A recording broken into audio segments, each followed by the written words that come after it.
Hello, good evening, and welcome to the Chronicles of Captain Pontos, the continuing adventures of the Crimson Dirks and their search for Captain Pontos' right foot. Or is it his left foot? It could all be lies. Or it's just a clue. It's a unifoot. We would like to give a gold star for the artistic endeavours of Ryan, who is customising the home screen for me. He is demonstrating what happens to gingers in the sun. And that's okay, he's allowed to do that. It's not racist because he is one. I am back. I was off for a bit, and then I came back for a session, and then I got laryngitis or something and completely lost my voice for like 3 or 4 days. And considering that talking is pretty much what I do for a living in all I do, it was pretty deleterious to the session last week. But here we are, back again. I'm hoping we're actually going to have a bit more of an unbroken run this time, unless some other lurgy overtakes me. Cross your fingers for me. If you really like your live plays, I have started recording my Wednesday game as another live play. That is a Pathfinder game. We have just started doing Troubles in Atari, level 2 party. All different people, none of the same faces. So if you're sick of this lot, then you can move your loyalty without losing my beautiful face. I'm going to shut up now, otherwise this lot are going to get annoyed with me. I used to have an Atari 2600. Yeah, me too. I was thinking that. I'm too young for that. I had an Atari 800 XL, the computer, which had the cartridge slot like the 2600 and the 7800, and you could slot the cartridges in the top, and you also had a little keyboard which was nice and clicky. And then we had this thing that was like two house bricks side by side, but thicker or taller, and that was the 5 1/4 inch floppy drive, and you had to push the disc in, and it would go click, and then you'd have to close this latch, and it would go and it made these terrible noises whilst loading, and it still took ages to load games, even when you had a disc drive. But yes. Some of you youths probably don't even know what a physical media disc is. So, But some of you might know what a 5 1/2 floppy is. But anyway. I wish. well, the first hard drive was, I think they showed it on QI. It was absolutely massive copper disc. It might not have been copper. Anyway. Who would like to have a go at reminding us what had happened in the previous session? If no one else wants to have a go, I can, but there's a shiny inspiration in it for you. Anyone, or I've got notes? I wasn't here.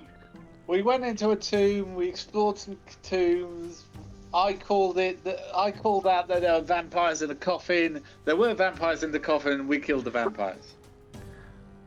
And now we're going to go in another tomb. That's grossly inaccurate. There were no vampires anywhere to be seen. Monsters, undead. Before all of that, we were in the Shadokai's base, where they managed a guy called Krutzik managed to summon a avatar of the Raven Queen down, and we sort of flapped around and tried to ask intelligent questions until Deep asked the ultimate question of, tell us what we haven't asked you and that we need to know. And then we got a load of the history of the Netherese and all of that kind of stuff, and about how they fled to the Shadowfell because of the spell plague and all that kind of stuff, and their power sources in the water, which is causing the vortex. Some of them are being slowly corrupted by the negative energy in the Shadowfell, and they're like the ghasts and other things and gribblies that we've seen so far. Then we snuck into the temple, and that's where we found some tombs with vampires, and then we just opened another one up, and a big spirit jumped out of it. That's the kitty. Yes. So, yes, what I was hoping you would mention was the bit of the info dump where the the avatar of the Raven Queen came and gave you some information about who you would be facing, and tasked you with going to go and give them a bit of smackery. Sorry, I didn't mean to sound so harsh when I said that was grossly inaccurate. All I mean is it missed out a bit, and All I'd say is you were wrong. have we had any vampires at all? I don't. Yes. Did we have a vampire? When did In we have? the- Oh, I remember. We had robot vampires because I couldn't Yeah. bring myself to give you a normal vampire, so I gave you Yes. vampire spawns, which were corpses with robot, metal teeth. Yeah. Yes. Yes. So yes, we have had vampires of a sort, but it was some time ago, and I kind of fell out of love with the idea of android vampires. So, oh, isn't that nice? Isn't that page lovely and decorated? It's going to take me Feel at like least I need 2 to minutes to answer get this rid of all that. Okay, so he's still going. He's still going. I don't believe it. What's he writing now? Was it a bit of a delay? Oh no, I stopped. Oh, that must be Michael. What's he saying? Is that the letter U? Yeah, I think so. Oh, thank you, Michael. I love you too. Oh, wait a minute. I love you. Oh, okay. Well, Moving on. Go see what I wrote. He loves bacon. he loves bacon. Okay, so I'm going to move us back to where we were, the dread fortress of the Netherese. A fortress made of reworked stone, where every surface appears to have been carved out of a piece of stone that was originally intended for some other purpose. For example, the doors were covered in what appeared to be technical instructions in Netherese. In this room you found what looked a bit like a mausoleum, a small mausoleum of reclaimed stone that was in fact indoors.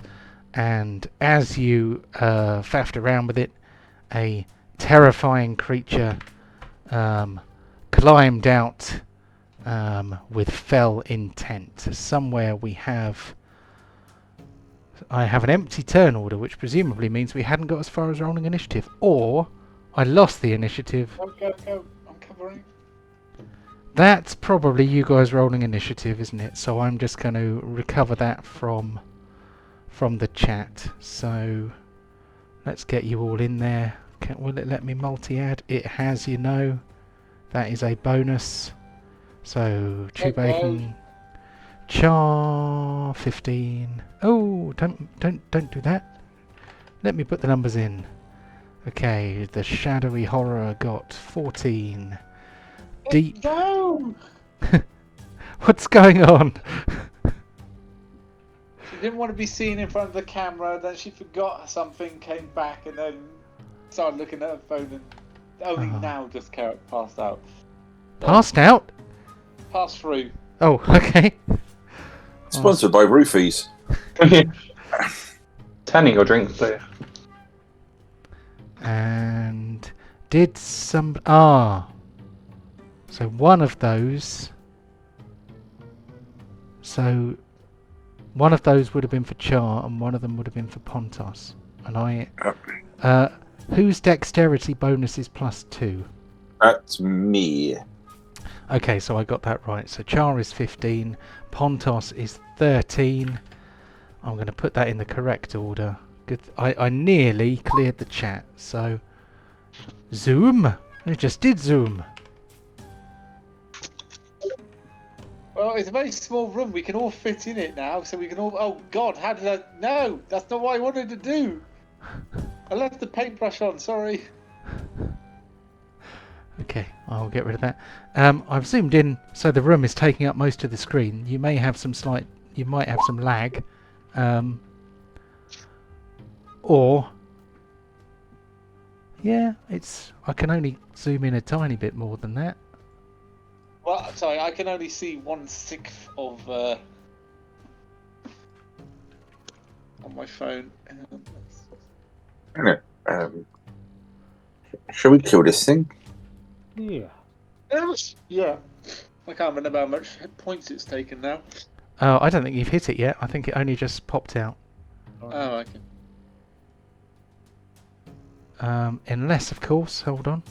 Yeah, so I've got an initiative roll right at the end of the last session and no attacks. So, Sounds about right. yeah, and the last thing that died is a shadow ghast, and that was in a different room.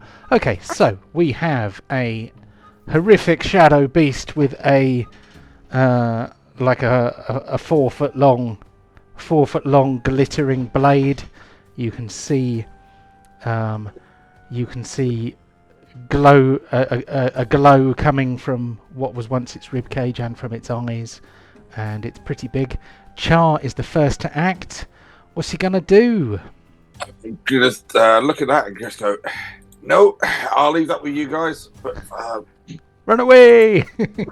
take this as me helping, honest. And Is he gonna do the finger guns? it will be the thing done once it happens. Oh, No attribute was found for target. oh, that's not a good sign. So, and the sandbox has crashed. So, what attribute has it not found? I don't know. Maybe your ghost has no blood. That is often a problem. I will give my ghost some blood. That might fix it. Set conditions for NPC. Oh, did it start taking bleeding damage now? Well, you have to hit it first. But there we go. I've given it some blood. Maybe that'll fix it. Who can say? Can we try again? Try again. I had forgotten to open my extra window.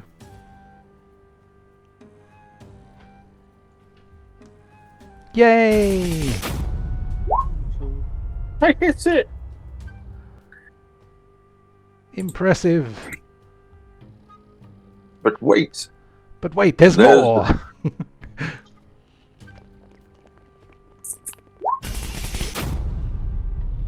Oh, max damage. Now, because of my level, I get a third shot. What? Pew, pew, pew, pew, pew, pew, pew. I That's shall it. now taunt you a third time. That's it. I'm dropping the mic and leaving the game because I've hit 3 times and that's me done for the night. Yeah, that's it. Yeah. 15, 15, 17. That was pretty impressive. Thank you and good night. Oh, now he runs away out of the door. I can't say as I blame him. We move on to a shadow horror. It's still alive. I'm out of here. So the shadow horror is already in contact with Chewbacon, Pontos and Borin, so they will obviously be his chosen targets. His frozen Chew. I'm going to open up the thing. So this bad boy can attack 3 times, or he can do that nasty thing there. Maybe he'll do that nasty thing first.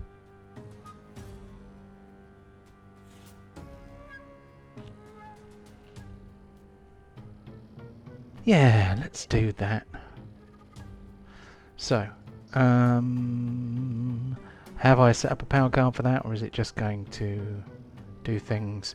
So the creature starts to screech horribly. You can see what looks like its clothing, which is like a cloak of writhing darkness. It seems to reach out in all directions with pointy shadows, and basically everyone within 60 feet, which is everybody in the room except for Char, because Char has left the room, will now have to take a dexterity saving throw. Let's push the button, see what happens. Oh, So 21 necrotic damage, or half on a successful DC 20 dexterity save. I've obviously been playing too much Pathfinder. I am not. So Kararuk can use his evasion. So Kararuk's only going to take half of that. So Kararuk takes 10, which I can apply. Drum roll, please. Drum roll, please. Oh dear, 21 points of necrotic damage for our friend Pontos. And one for the piggy. Oof. The pig is not agile. That is one for the piggy. Yeah. So, you are very, very lucky, Chew Bacon, because yesterday I was playing Pathfinder, and if you critically fail when you're doing a save in Pathfinder, the damage doubles, which I rather like. Let's see. 21 for the piggy. 16 for Borin, so that's 21 for Borin. That was quite a high value round for me. Nice. Who would like to look after Deep today? Well, since I don't have a clue what he can do, someone else. So perhaps the best person to look after Deep would be Kevin, because I think he probably has the best handle on casters generally. If Give me access, and I'll roll the dice. Cool. So let's open. Don't his worry, character sheet. dwarf clerics are known for their agility. Well-known facts. There we go, and I'm sorry, Nate. I didn't mention it before, but Nate is not with us today. He has a prior engagement, so he has 5 ration boxes. I've just noticed. Obviously need to do some things to his character sheet. Okay, the bar was set a little high, to be fair. Still, that is 21 points of damage for Deep. The shadowy horrors, tentacles recede and continue to be part of his coruscating cloak of horror. Does he move? No, he doesn't want any attacks of opportunity. He just wants to scare the shit out of you by looking at you with his big blue eyes. We move on to Pontos. Let's send the pig in first. Send in the pig. Doesn't the pig get 2 attacks now? Am I right in saying that? Mm-hmm. Yes.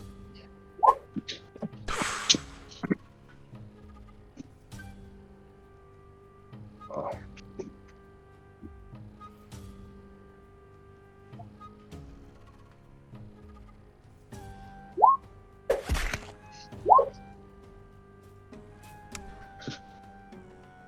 Righty-hos.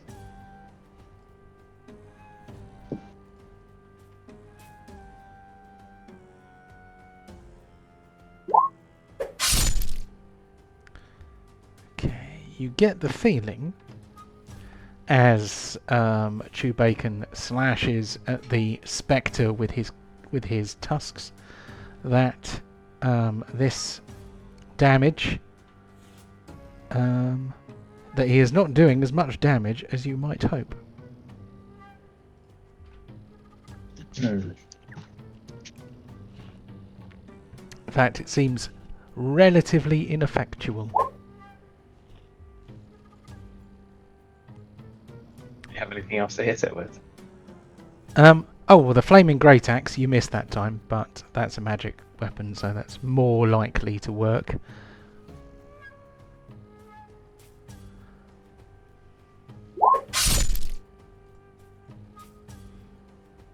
Yeah, but that does some damage.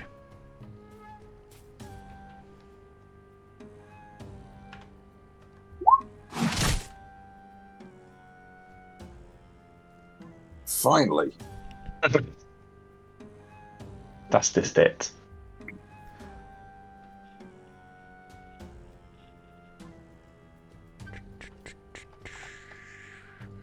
Okay, so that is That's all for Pontos, isn't it? Bloody hell, you get 1, 2, 3, 4, 5, 6. 6 attacks! That's far too many. What am I doing?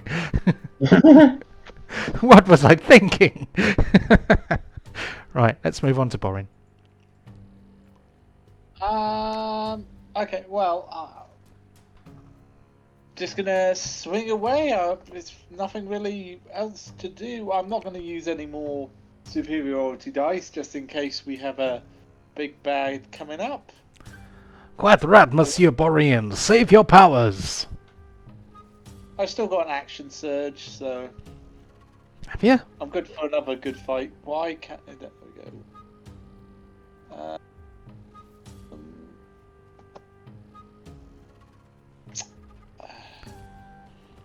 One.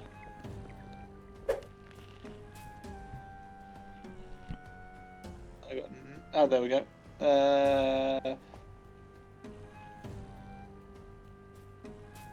Why are you so slow? You know that point where your laptop's not dead, but it's like slow? Oh yes. That's what I finally reached with mine. 'Cause I can actually... What the... Oh god, not a fumble. Mm. Okay, I'm going to use my advantage inspiration to change that. Damn it. Okay. Have another go then. Yeah, I'm actually seeing it on my mobile screen before it comes up on my laptop. That is how slow it is. Mm. Still, if you have 5G on your phone and you just have your home internet on your laptop, then you will see it on your phone first, because 5G is faster than average speed broadband. Did anything happen, or is it... Oh, come on. Let me check. The sandbox is still going, so...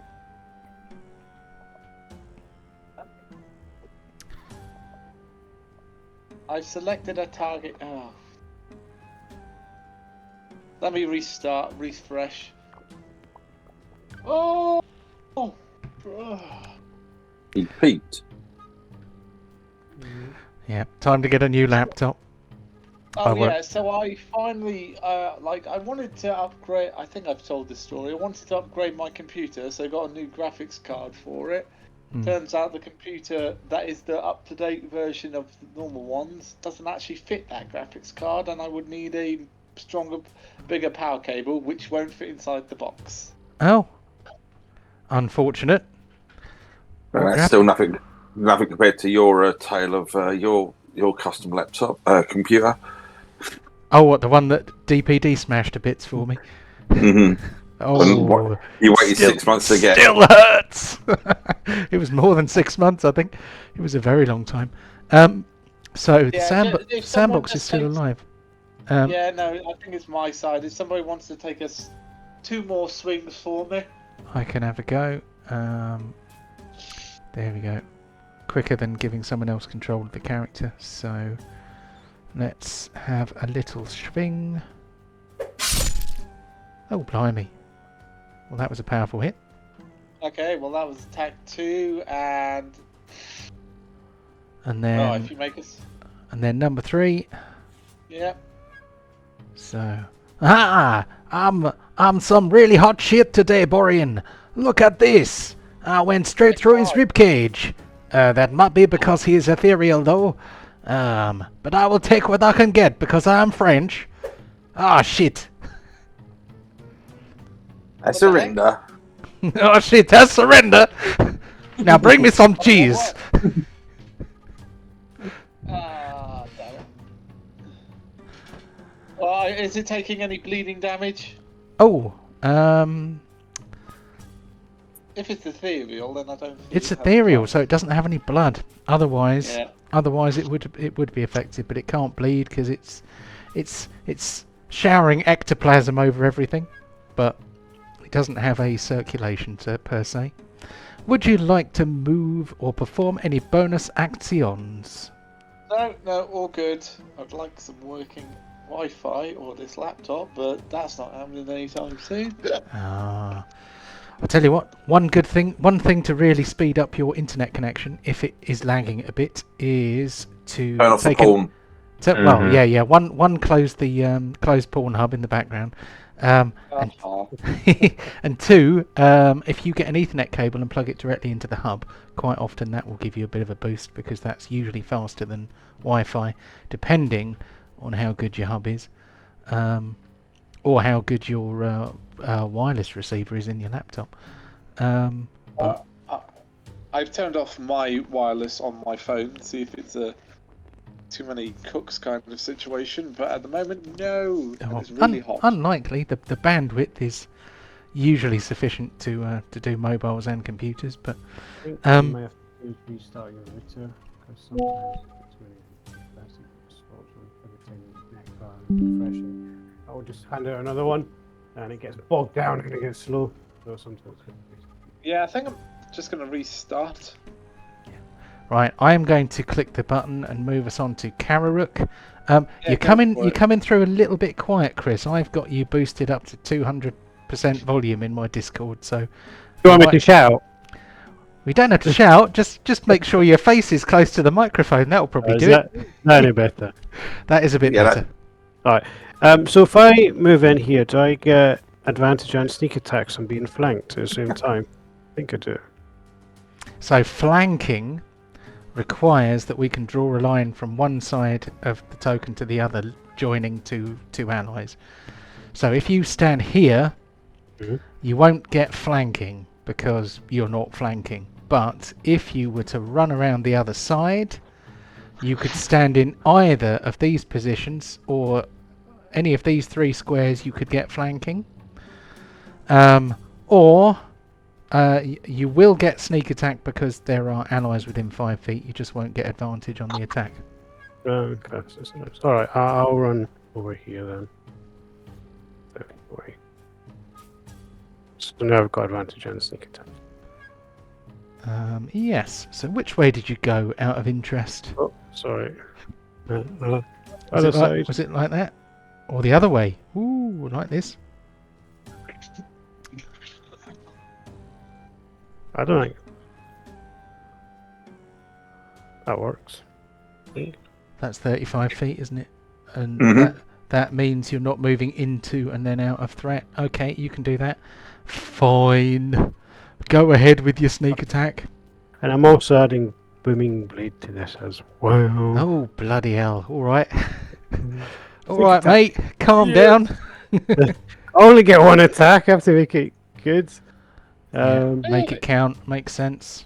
Yep, only one attack. Is he fire based because he's from hell? He's ethereal, so I'm guessing he's from hell, so he must be fire based. Deep down. I mean, I love the logic. It's the highlight of my week listening to you justify why something might be fire based. On this occasion, he is not a fire based creature. Oh, Bodies are bloody hell! fire, so therefore, Yeah, I've still to add my booming blade as well. Oof. So booming blade actually does damage too, doesn't it? So you've got maximum cold damage. You do nearly as much damage as a fireball with the sneak attack. You did the minimum possible damage with the dagger itself, but you still did 45 points of damage. That is that is a thing. So Was that D8? Yeah, plus 1d8. It's only when they move, isn't it? Now they get another d8 when they move. So, Alright. So you brandish a weapon, blah blah blah. Against the creature 5 feet.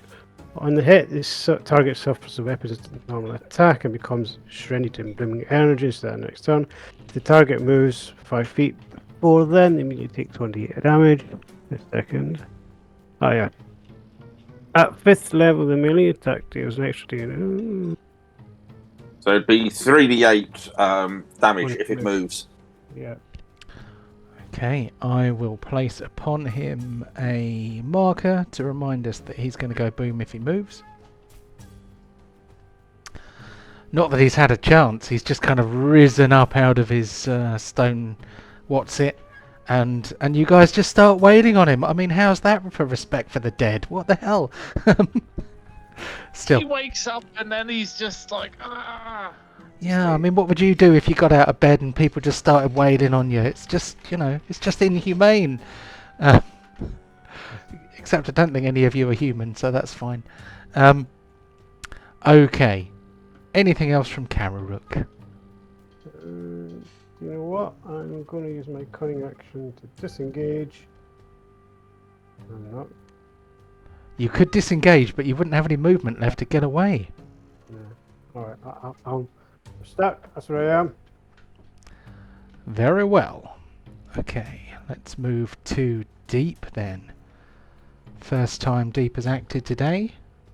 Yep. Okay, so Deep is going to look at this thing coming out of the tube. It's like, no, time for you to go back. Get back there. It's time for bed. You've had enough excitement already, and he's going to cast a level 1 guiding bolt. Pew! That's weird. Okay. I don't know if it actually applied the damage twice or whether it only did it once, but I do not know, but it's 12 radiant damage, if that makes any difference. And the next person that attacks it has advantage. I wonder why that appeared twice, so I'm a bit confused now. I might have to open up my calculator app and do some sums. Try and work out what happened there. Because maths is really hard.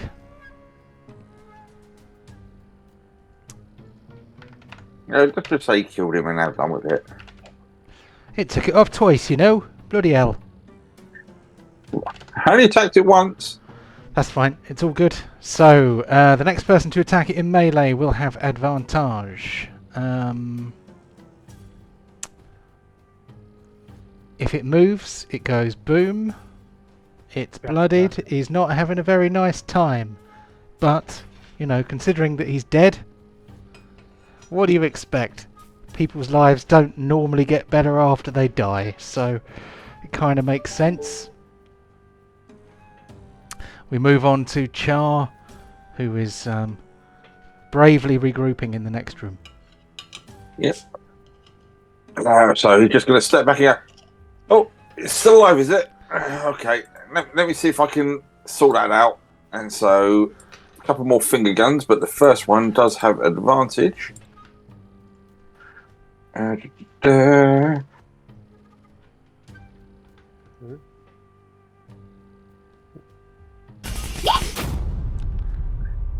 With advantage, I fucking missed. Normal. You got a 1 and a 3. Ah, God damn it! Why are you surprised? I know. I got.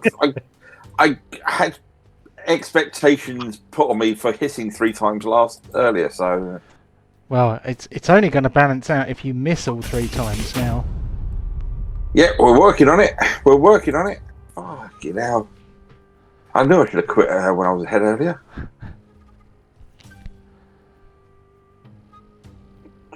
How do I miss so often? There you go. have hit 5 times out of 6. That's pretty good going. And it's like he's still there. It's like, oh no! I wasn't here. It wasn't me. Run away! Okay. I'm studying Wizard. I'm not here. Please ignore me. Yep. Please don't hurt me. I'm very fragile. Okay. The shadow horror looks somewhat deflated, as if his aura has been noticeably trimmed down to size by the amount of damage he has taken. He somewhat uncertainly raises his greatsword above his head and looks like he's trying to work out who to stab first. He decides he's going to have a pop at Kararuk first of all. He spins around swinging his sword, hoping to cleave your head from your shoulders. He is unlikely to do so unless he crits. He misses. He then brings his his great sword down upon Pontos, trying to dig it into the joint of his shoulder and neck, thence to bury it in your heart. I used the word thence, possibly incorrectly. He misses you too. He then... Oh, that's annoying. Okay. He then is going to try and bite Borin. The space under the glowing lamps that are obviously his eyes opens wide, revealing a darker darkness rimmed with teeth made of shadow, as if carved from broken glass. He leans forward to try and sink his teeth into Borin's neck. Does he succeed? We shall see. He emphatically does not succeed. In fact, he fumbles. Okay, he kind of deserves whatever he gets now, really. So, he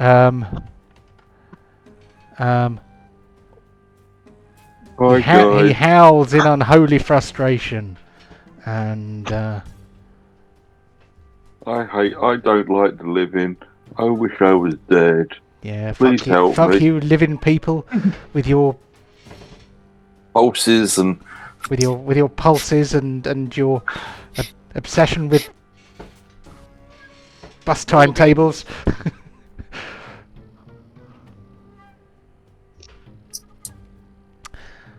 So Michael's back in a different room by the look of it. I haven't moved anything. You had a sofa behind you before. Sorry. I was fixing the printer at the same time. Oh, multitasking, mate. Well done. Not effectively, because it's still broken. Oh, productive procrastination. Doing things, but not the things you're supposed to be doing. Oh, this is awesome. I'm taking that. Right. Yes. Okay. I think I just had to. I've done the it crowd solution. Turned it off and on again. Well, that Always works every works. time. That always works. Right, well, if he's still alive after Pontos is done with him, then you'll get your chance. So, If oh, he's wait a still minute. alive, deep, ring of ram. Oh, ring of ram. Oh, blimey! Blimey, Charlie. The flaming great axe scores a crit. That's pretty low for a crit. Was that even enough dice? 3d12. No, that is right, isn't it? Because you get an extra dice on a crit, and you do 1d12 damage normally. So, time to upgrade that axe. Yeah. I guess that's down to me, really, isn't it? Okay. if you survive, maybe we'll give you something better. The axe swings through the partially ethereal rib cage. It looks a bit like a Chinese lantern with light spilling through the ribs. The axe passes through it, sundering it utterly and cutting it into two pieces. Some kind of explosion issues forth from inside the creature, blasting its constituent shadows to the four corners of the room. You would expect them to rain down in the form of burning or torn fabrics or something, but they are just gone. The room seems marginally brighter after the creature has been dispatched, as if it was drinking the light by its very presence. The combat is over. Come back in again. Yep, it's safe now. Come back, Char. It's dead.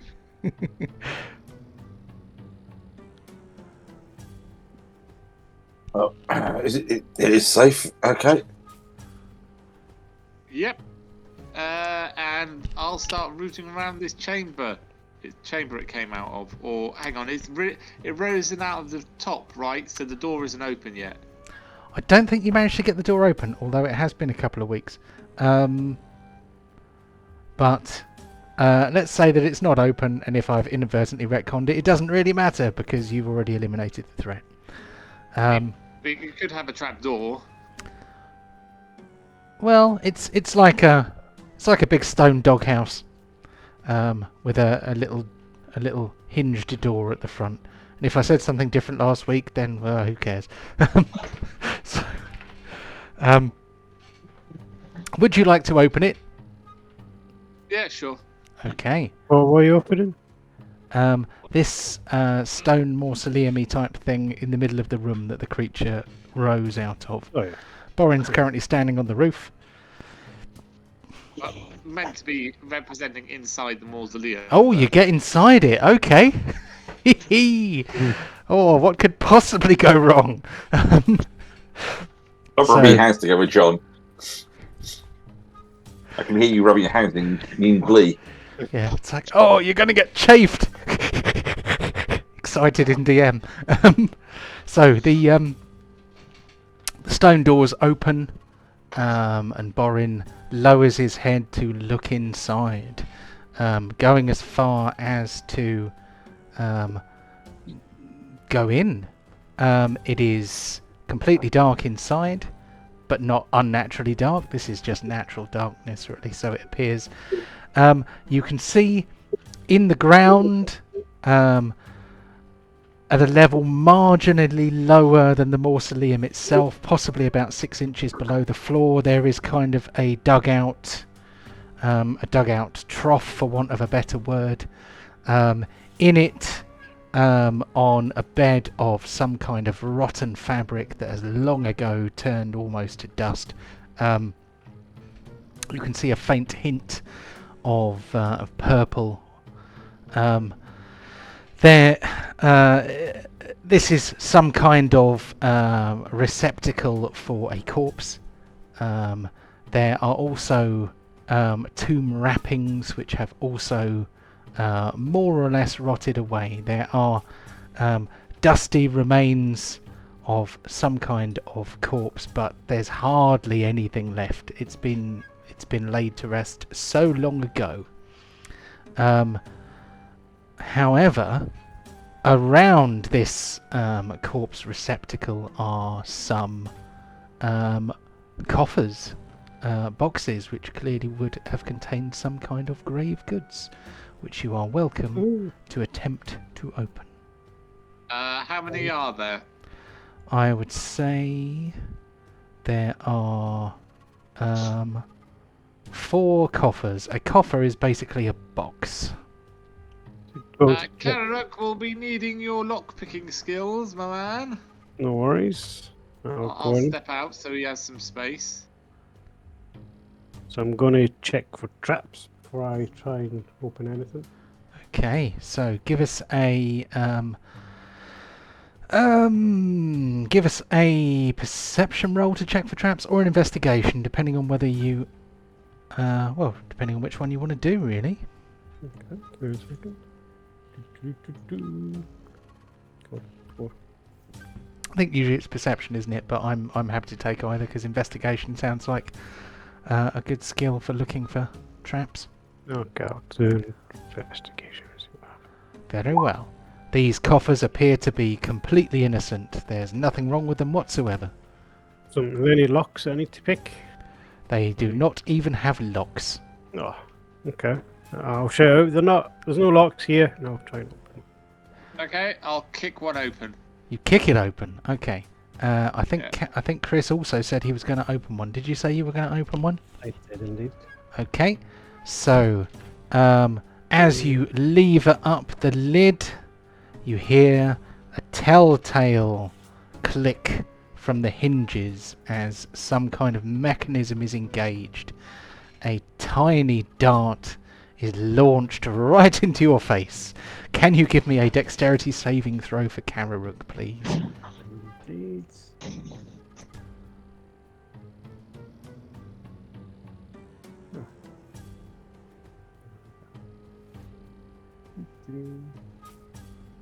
What about me? I mean, Oh well, you kicked it, so I'm gonna. I'm stalling for time while I try and decide what that'll do to the DC. Okay, so Kararuk. It came out twice. Kararuk deftly avoids the dart that would otherwise have hit him straight in the eye.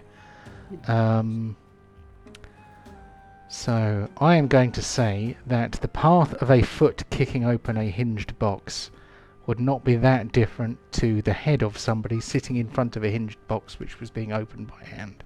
So I'm going to give you the same DC, except you will be hitting the foot instead of the eye. So dexterity save for Borin, please.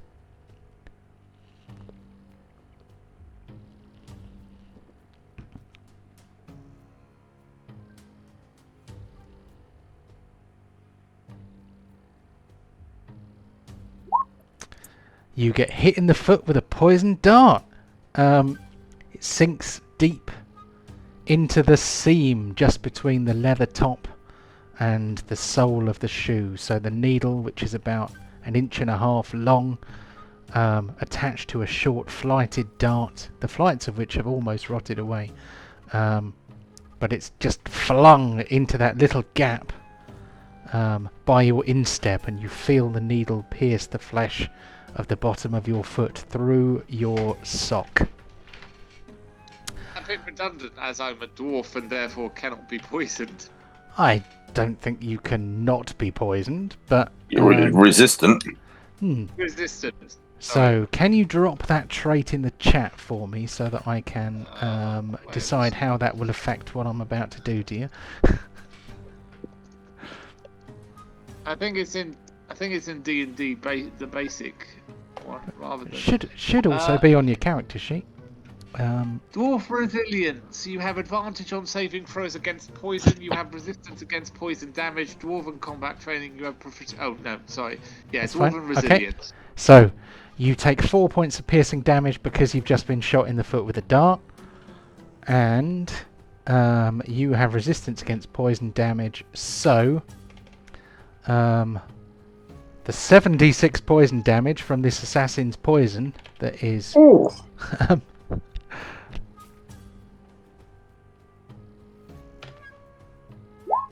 Does that come with a DC? I'm trying to remember. Hold on, because I'm going to use the one that assassins have. So does that come with a DC, or does that just do a fuck ton of damage?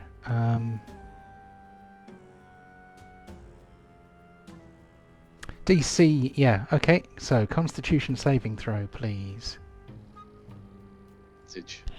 But you will have advantage because you're dwarven resilience. Yeah, you have advantage, and you will also only take half of whatever's left because you have resistance to poison damage as well.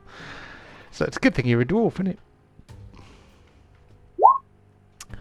15 meets beats. So you take Half of half. half of half. So 33 was the total. So we'll take the 1 off. So we've got 32. 8. 16, 8. You take 8 points of poison damage. You feel a bit queasy, but so that is a total of 12 points of damage. I'll just pop those off you now. There we go. Damage done. So your foot is a bit sore. Are you going to pull the dart out? I'm assuming. Oh, yeah. Yep. Oh, Okay. We'll be hopping around otherwise. Cool. Right, give the dart a pull. Out it comes quite easily. Your foot kind of itches, tingles and stings at the same time. The venom, you can tell,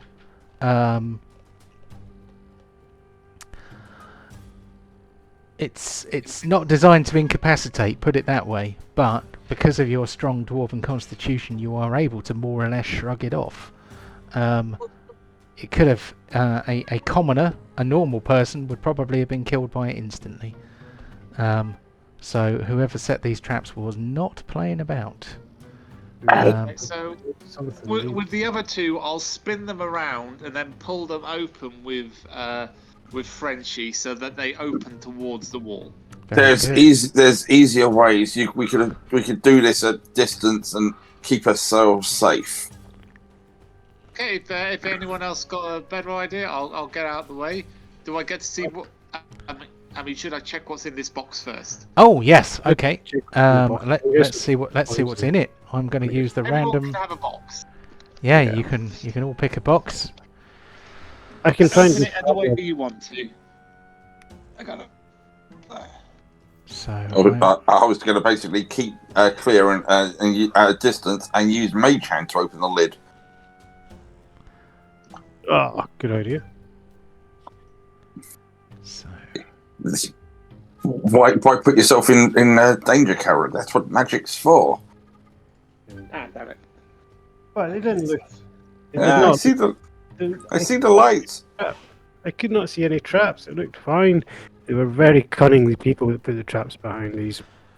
they certainly were. They were from one of the greatest magical civilizations known to Yes, known to exist in the world. I am going to give you. These kind of people, Carrick, I wouldn't. They are not for intelligence. If you've got tricked by some goblins. Okay, add it to the kitty. Yep. CR5 Meow. to 10. Second one also open. That one's a little bit better. Electrum, the evil. So, who's opening the other two? Or how are you opening each one of yours?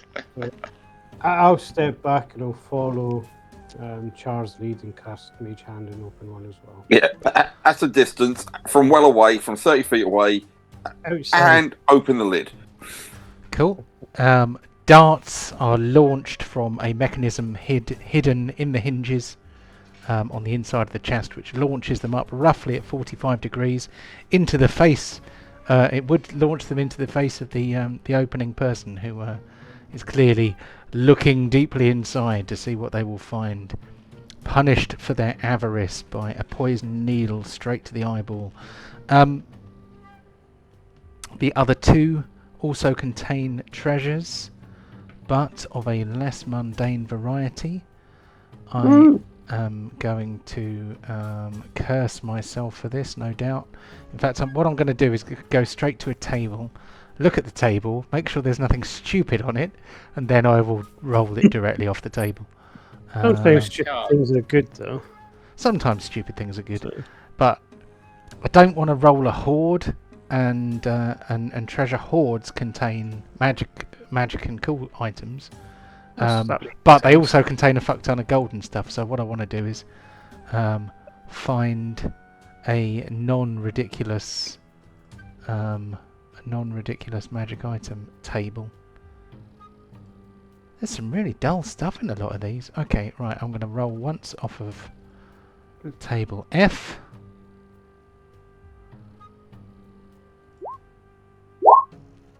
Okay. Ooh. And I fully suspect that I will regret this. It's either going to be G or H.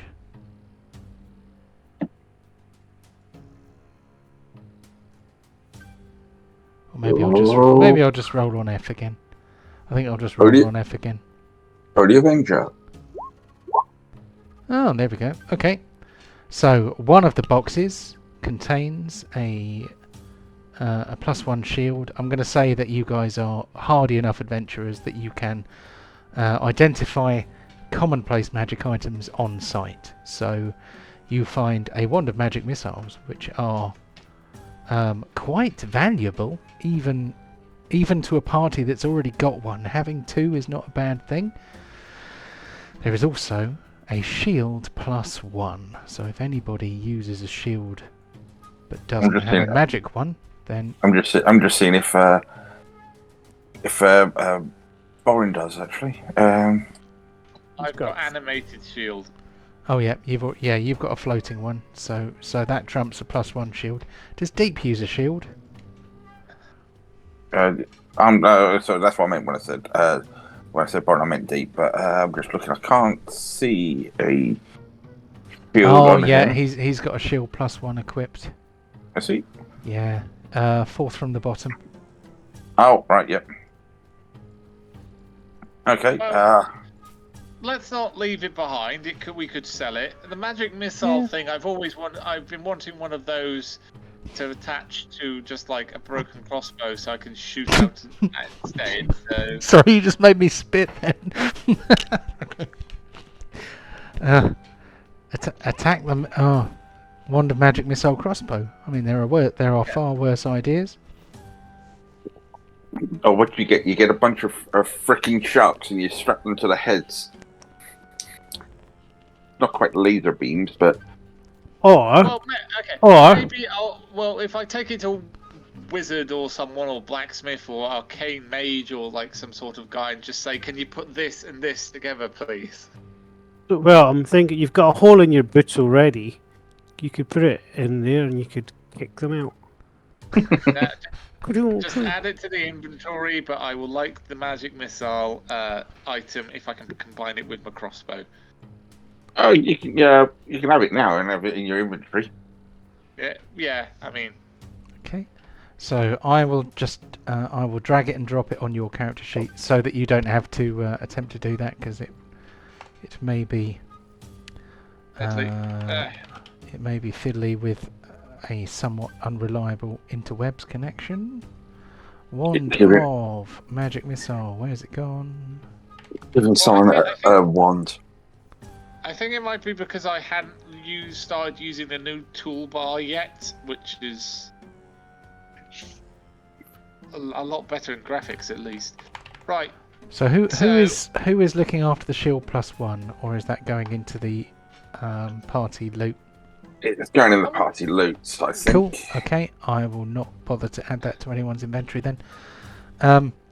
It will probably automatically add the ability to cast magic missile to your character sheet, Michael, but you don't have to do anything with that if you don't want to. But if you do want to use it, then it's available. Because my thinking is, I don't know if all GMs agree with this, but I tend to think if you have a scroll or a wand, the spell has basically already been imbued within the item. You are not casting it; you are just letting it out. Yeah, I do that. I do that with scrolls because then because the magic's already there. Just someone has to read it. So it's a cool way, like a fighter or a barbarian gets to do the odd spell. But which is why I say that you should just be able to infuse it into a crossbow and just pull the trigger and it comes shooting out. That kind of thing. But that would actually be far less effective than a real crossbow, because a magic missile only does D4 + 1 points of damage, whereas a crossbow bolt does D10. But it does automatically hit. That is true. Anyway, shall we? Now you've finished robbing the dead. Shall we proceed? Hang on. Does the body have anything on him? There is no. The corpse is just dusty remains. Okay. The spiritual remains have dissipated entirely. Right. Do we need a short rest? How's everyone on health? I'm a little bit sore. I'm a bit below. I'm not 100%. I'm actually below 80. Shocking.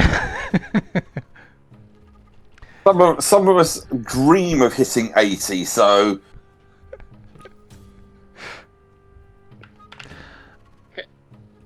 What's the consensus? If you want to rest, you can. Could give us something if we needed to.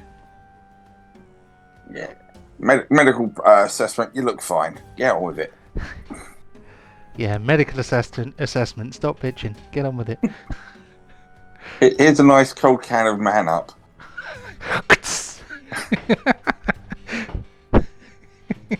Okay. Oh. So not short resting, not long resting, just going straight into potentially the big bad here. I very much doubt that it's going to be that simple. I Yeah, mean, then. you've been in a corridor and 2 side rooms. Let's continue then. Mm. I am looking a bit worse for wear, but I'm not last legs yet. Okay, well, I had better alter the view on the other page. There we go. Um, Are you there, Pontos- Ryan? Haven't heard you say anything for a little while. Yeah, sorry, no, I'm here. Count Carrot. Count Carrot. Come on, Wookiees. Count Carrot. Maybe your evil. Your good twin is in here. Come on. Wait a minute. Where is door? Where is open door? There's you don't need to use the token action anymore because Oh, Roll20 have seen fit to give us on the map doors now, which is really cool. okay. Giant hall, big hall, gentlemen. Shall we continue? Yes. Well, I think you've announced our presence, so yeah, let us.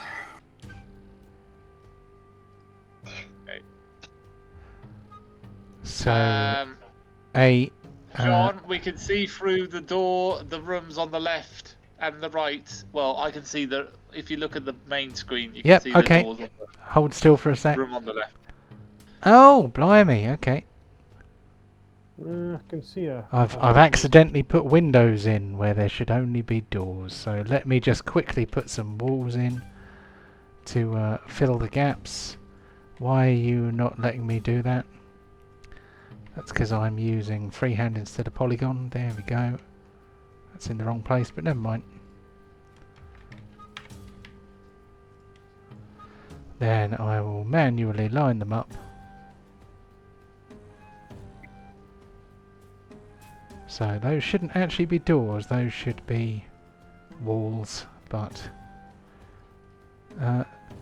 this map was created using Dungeon Alchemist, which is a Well, the room on the left we can slightly see. yeah. And the room on the right, I know. I'm trying to do some quick fixing here because it has a really useful feature which allows you to export the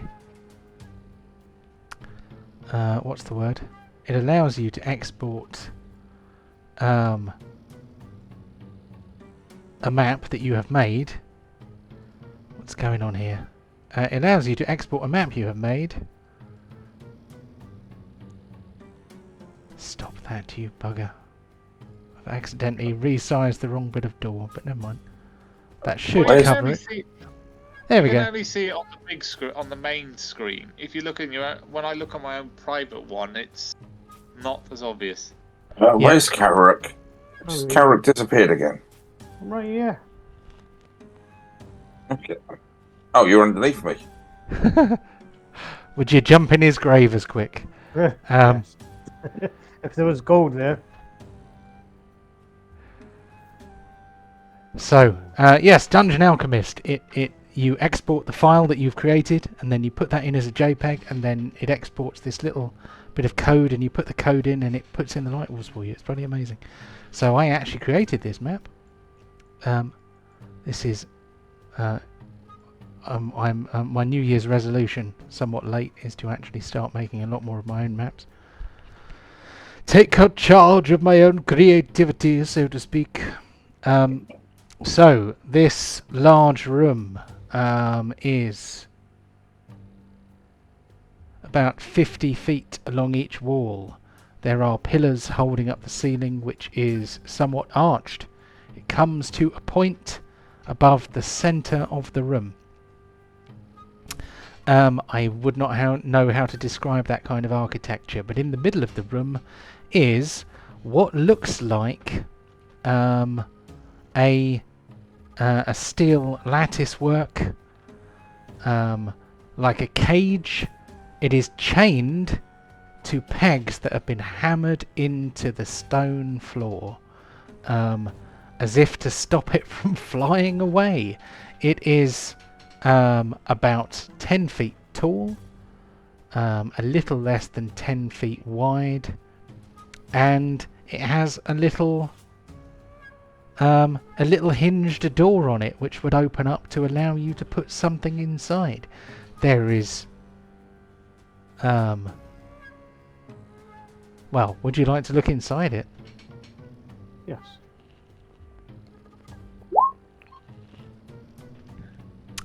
Frenchie kind of pipes up.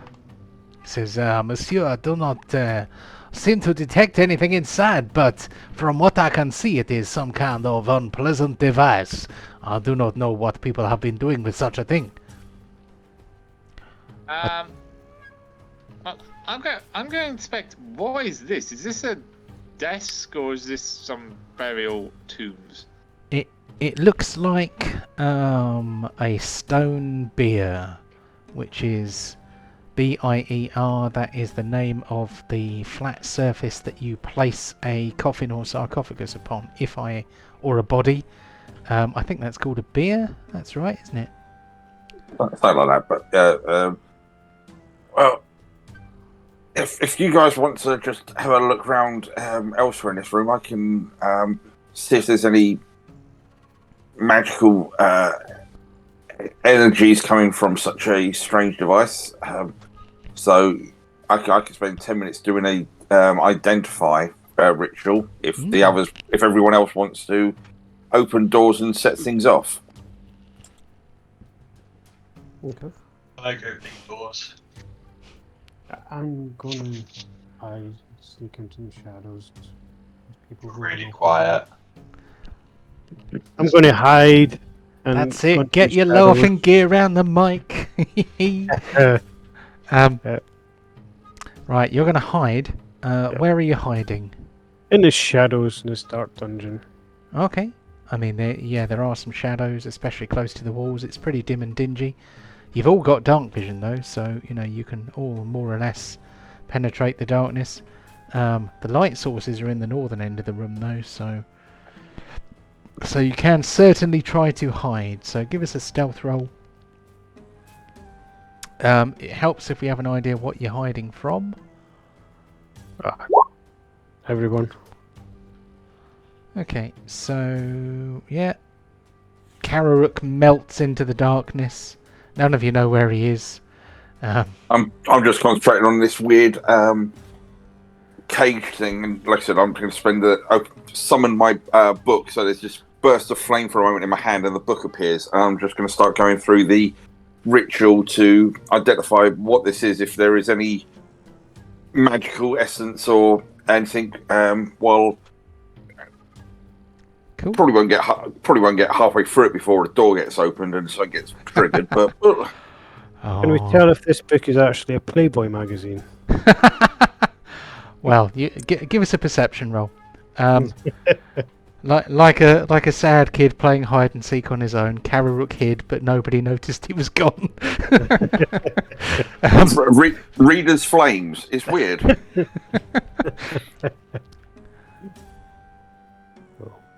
Yeah, Kararuk looks over Charles' shoulder and sees in the pages of this arcane tome a hidden book of a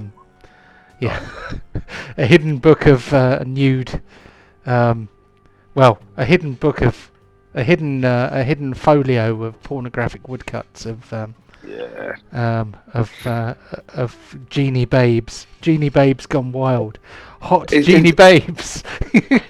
It's the 3D one from Robin Hood Men in Tights from the Blind Servant.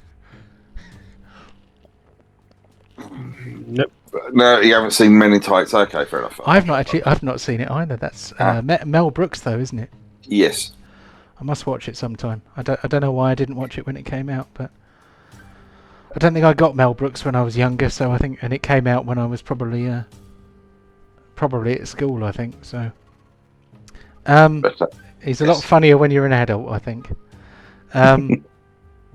So Char begins to try to identify this strange device in the centre of the room. What's everyone else doing? He's going to be tied up for about 10 minutes, so are you going to sit and wait for him to do it, or...? How patient are Boren and Pontos? The question really is: are you going to attempt to open any of the doors that exit this room before Char has finished doing his thing? I just start. Yeah, you meandering can. You over are to- you are free to do whatever you choose. The thing is, do I tell Char what he's found, or do I tell you what you found when you open the door 3 seconds Shall we- after he starts looking? Shall we open all the doors at the whistling same time? I'm whistling innocently, and then I'm trying to catch Pontos's eye, and just like nod my head towards this door, and slowly my hand goes towards the door handle. I just like. I can see Char face palming as we speak. I mean, does Pontos see me? I see. Yeah, Pontos knows what you're about. I'm just like nodding. Is he gonna come over? Like, I run up behind Borin and push him through the door. oh, for God's sake. Then technically, I didn't open the door. Hang on, I'm looking at you. How would you run up behind me and push me? Well, you're looking at the door, aren't you? I said No, I'm looking at him. Oh, okay. the pig will charge at you. You So- shouting Sparta at the same time. Sparta! Oh yeah, I start waving like some red cloak at Chew Bacon just to try and get like Ole!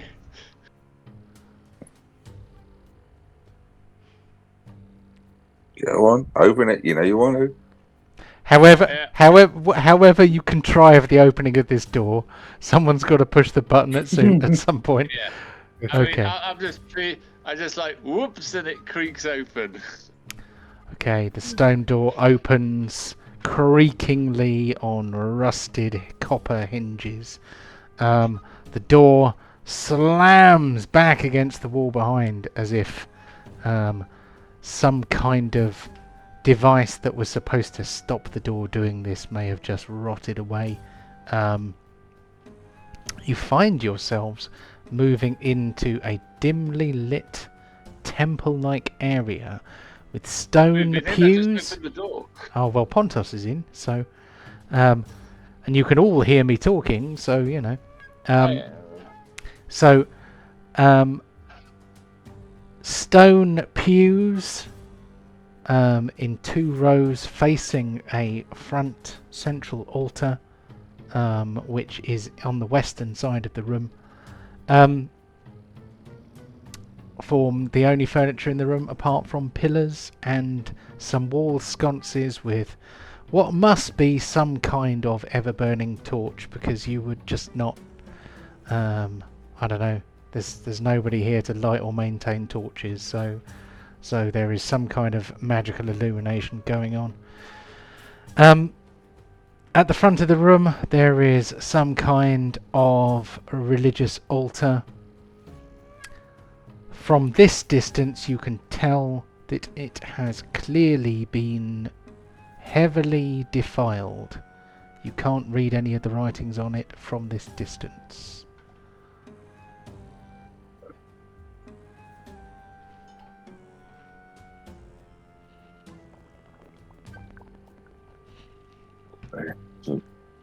Okay, so you've got Deep's interest now. So what have you two found? And now just the church.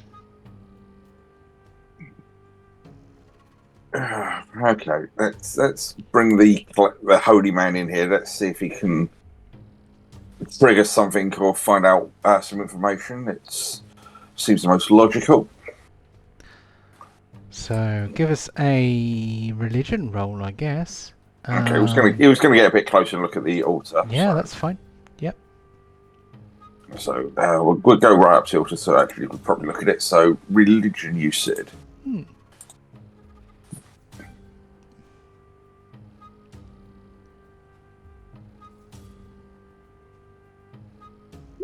I know nothing. He has got inspiration if you want to use it up. What is God anyway? Yeah, what is God? I renounce my faith. No, I'll use the inspiration. It seems an apt time to use it. It's probably not the wisest, but He must have proficiency in religion. no, it's one. Religion is an intelligence stat, and clerics use wisdom. It's one of those really arsey things. That's really weird, and I don't understand. Because religion is about knowing the books rather than whereas wisdom is like you hear old wives' tales about things. You don't necessarily know how it does it. You just know it kind of thing. Whereas religion and science and things like that, it's reasoned and you understand it, but it's a real bollocks thing. But nonetheless, we'll try again. Go away with that. That is better. Okay. I know what a god is now, at least. Yes, I know what gods are, he says, looking with disdain at this broken altar. Sadly, okay. not much. Yeah. Don't deduct his don't deduct his inspiration. I feel like I should not have asked for a roll then. I fell into the typical DM trap of assuming that a cleric would succeed on a religion roll next to an altar, which is a fool's errand. So I should not have asked you to roll at all. I should just have given you the lore dump that I was sitting on. So I will try not to make a habit of that. It is sometimes what us DMs do when we are planning. Like, share and subscribe if you agree, you watchers at home, if there are any. So, Deep goes and looks at this altar. It is made of reclaimed stone in the same way that all the other stone is. This stone has already been carved for a different purpose at least once. But on top of shallow carved runes that have obviously been defaced, there are deeper cut runes in the language of the Netherese. There are symbols upon it which Deep immediately recognises as belonging to the cult of Mistril. Mistril was the god... I think it is Mystryl, but one of those Y's might be an I. It doesn't really matter because it's not written in our alphabet. It is written in the Netherese alphabet. But Deep recognises some of the iconography of Mistril. Mistril is a defunct goddess. A goddess that was in fact unseated and effectively undeified by the machinations of the Netherese. They were originally the goddess of magic. But this altar has been deliberately smashed up.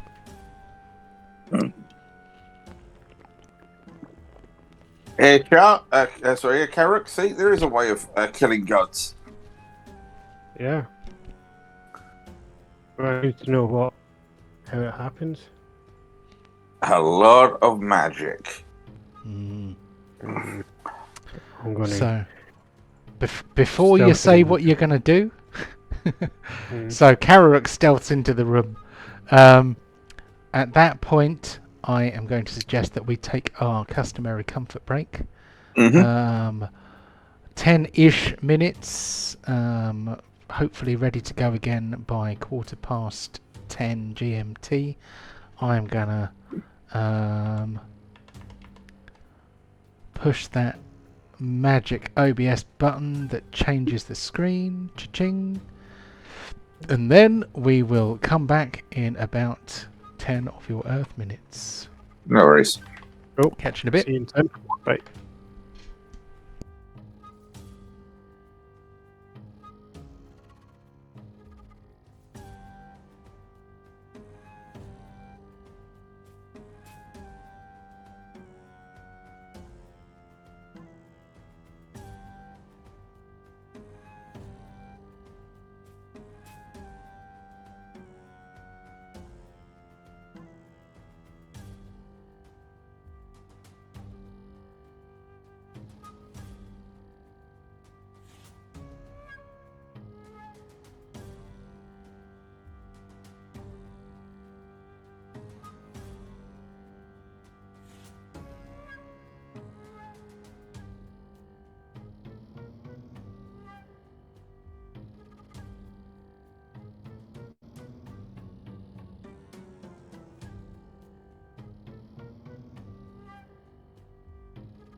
Hello, I'm back.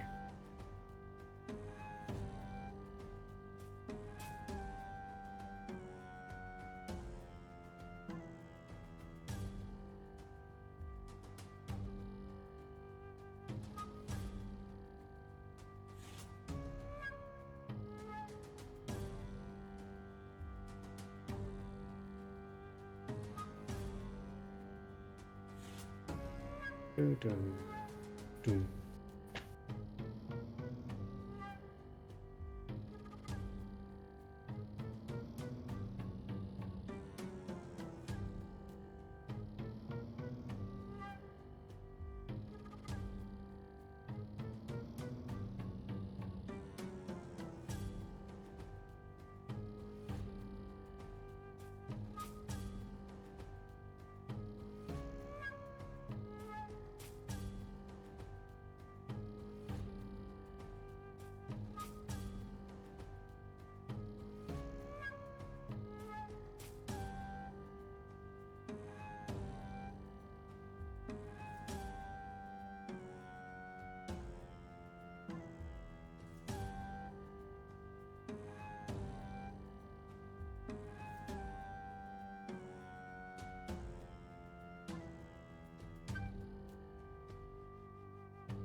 No.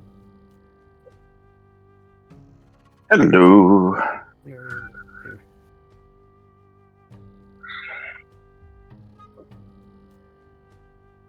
just had to shut all the windows because it's absolutely pissing down outside and it's coming through on the windows. That fuck. Been glorious up here. It's been quite sunny. It's been nice all day. Just about an half hour ago, the heavens just opened. Rubbish. Did you see those photos I posted up last week? I went down to the British Museum. Yeah, I did actually. Yeah, the 450-year-old handheld flintlock mortar. Yes. And it was just in the note going, yeah, this is one of the few remaining examples of this. Like, yeah, no shit, all the rest of them probably blew themselves up. That's nuts. Yeah, just light the fuse, point in the direction, and fire it. Don't worry, it'll be fine. Hope for the best. Bit nuts, isn't it? Oh dear, what have I walked in on? I was just saying that when I was at the British Museum, that 450-year-old handheld flintlock mortar. Oh wow, did that fire explosive charges? Yeah, it was. That's what I mean. It's like, and the little plaque it said like one of the few remaining examples. It's like, yeah, no shit. The rest of them probably blew themselves up. I just realised I forgot to pause the recording, so everything in between has been recorded. Did you guys say anything non-PC? No, I just got back myself. Sorry. Okay. Oh, well, that should be all right. Hey, people at home, if you're listening, I forgot to pause, so you got to hear the random madness that happens between the scenes. You're just generally talking shit. Sorry. Yeah, my fault. Or you might have to edit. Oh, forget that. Really? I don't edit this. This is raw and what is it the Gollum says? Uncut. Raw and ripe and wriggling or something. When he talks about fish. Fish. Yeah. Yeah. No, I think the first time I accidentally cut the video in two, so I had to merge two parts together. But I don't do anything approaching editing. Our format does not really require editing, I don't think. Except when you forget to turn the audio off on the break. Well, you know, I mean, I could cut this out, or I could just leave it there. It doesn't really matter, does it? I think we can guess which way that's going to go. I'm going the path of least resistance. Yeah. No, it's just every now and again, some of the stats or the skills, when you actually look at what stat it goes to, doesn't make sense. Or like I said, the biggest one is the religion is intelligence because it's book smarts. Yeah, you can open the holy books and know who these gods are and recite that they're the brother of so and so and the son of this and and all this kind of pantheon knowledge. It doesn't actually mean that you have just an intuitive understanding of things like you would with wisdom. But even so, I mean, requiring a roll to do something that I don't know. I tend to think if you're going to make a skill roll, you must be under some kind of pressure, because if you train to be an electrician, for example, unless you suddenly have to defuse a bomb with only 8 seconds left on the timer and you're under a lot of pressure, you can just call on your inner resources, the knowledge that you have gained, and just use it, can't you? It's not massively hit or miss, is it, when you have a learned skill? You'd like to say that, but I have seen some shit wiring over the years. Some really shit wiring over the years. The stuff that I would look at and go, why have you even done that? But but that's just a professional side of me on that one. But yeah, it's a bit like if you have, Borin or Pontos are the classic examples. You could theoretically, if you wanted to, you could make intimidation a strength-based stat rather than charisma, because intimidation, you could either threaten someone or you could be that muscle that just leans over and growls at someone. And if they're like brick shit house, high strength kind of character, that's pretty intimidating as well. Well, in D&D 3E or 3.5E, which is basically the precursor to Pathfinder, it was a feat to be able to use your strength stat instead of your charisma stat to intimidate. And that was actually quite a useful feat to have if you're a big strong fighter with a charisma drop stat, because it means that you get intimidation back, because the way the rules work without that is intimidation is charisma based, and you can be the biggest, meanest, nastiest monster ever, but you're not in the least bit terrifying because charisma was your drop stat. You know? Because people saw you the weekend playing with kittens in the alleyway. Yeah. Yeah, but they don't always make sense. But I absolutely love the the way feats used to work before 5th edition. Feats were just kind of a bit of a bolt-on feature in 5th edition, which, I think going into D&D 0, that seems to be, or D&D 1, that the feats seem to be somewhere between 3, 5, and 5. They're more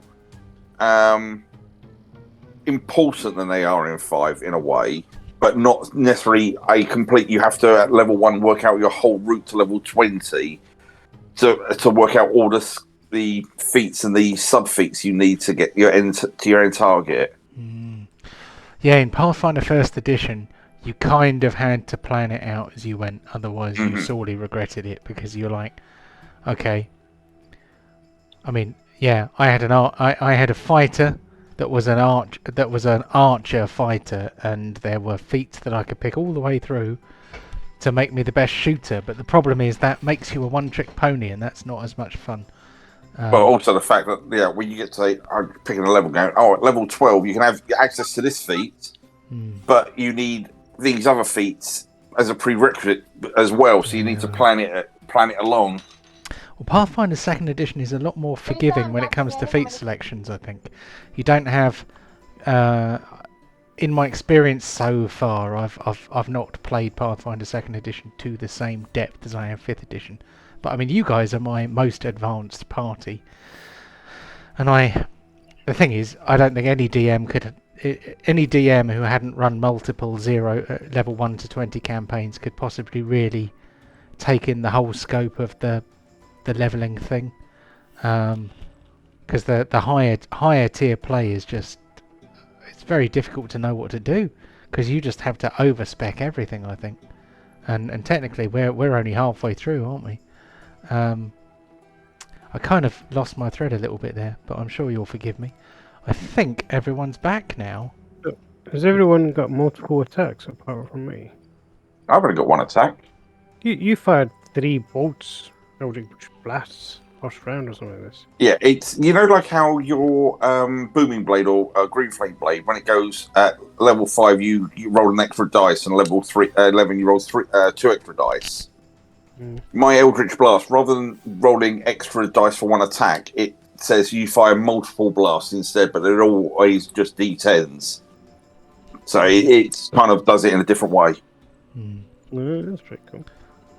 Yeah, so, I mean, yeah, you only normally get one attack, but one attack from you can be absolutely devastating. So, if you crit with a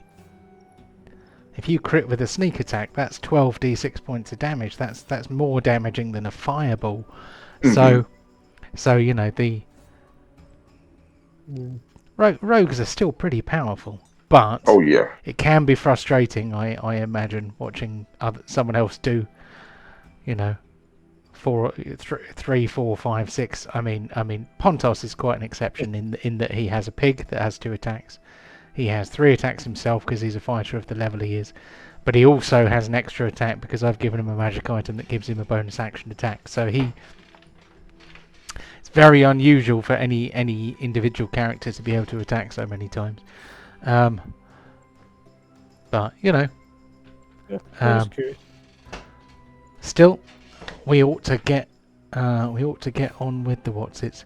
So I forgot to pause in the middle, so this is going to be a slightly longer video than usual. And our off-topic, well, not off-topic, we've been talking about D&D, but our random chat in the background is actually going to be part of the video this time.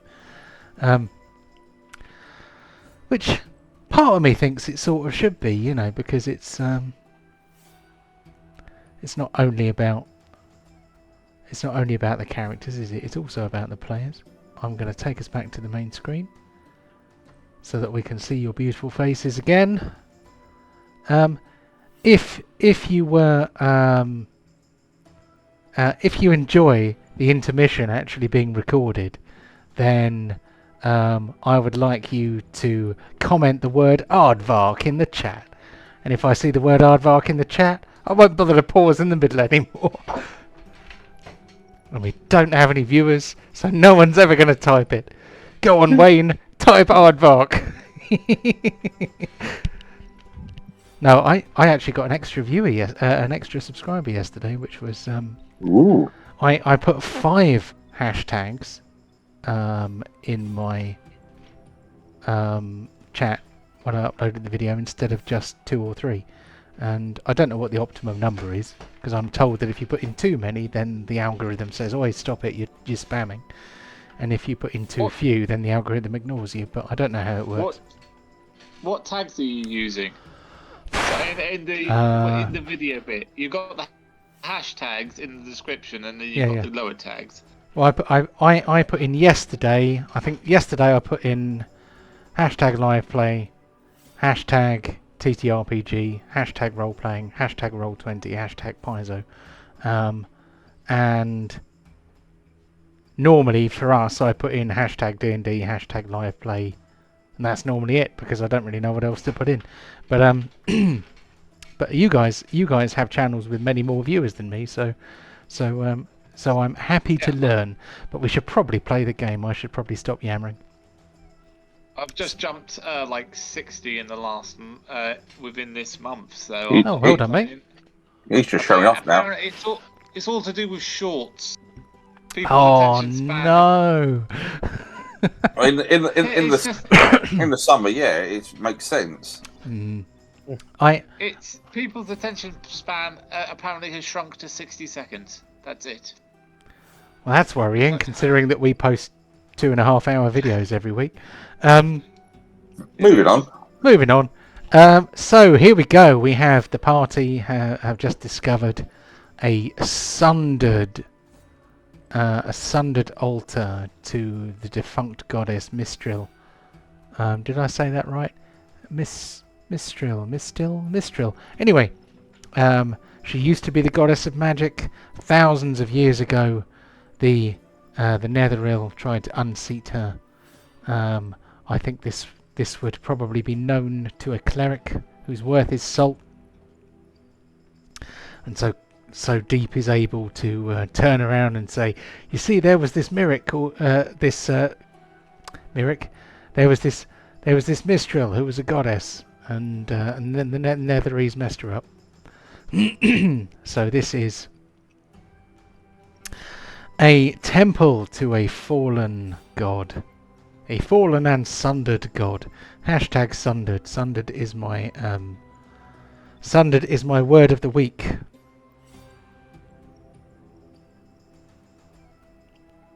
What would you like to do?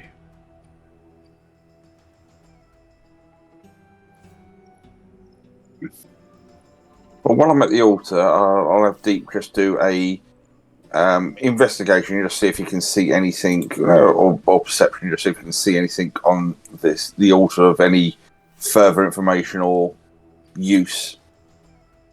Okay, so let's have an investigation then.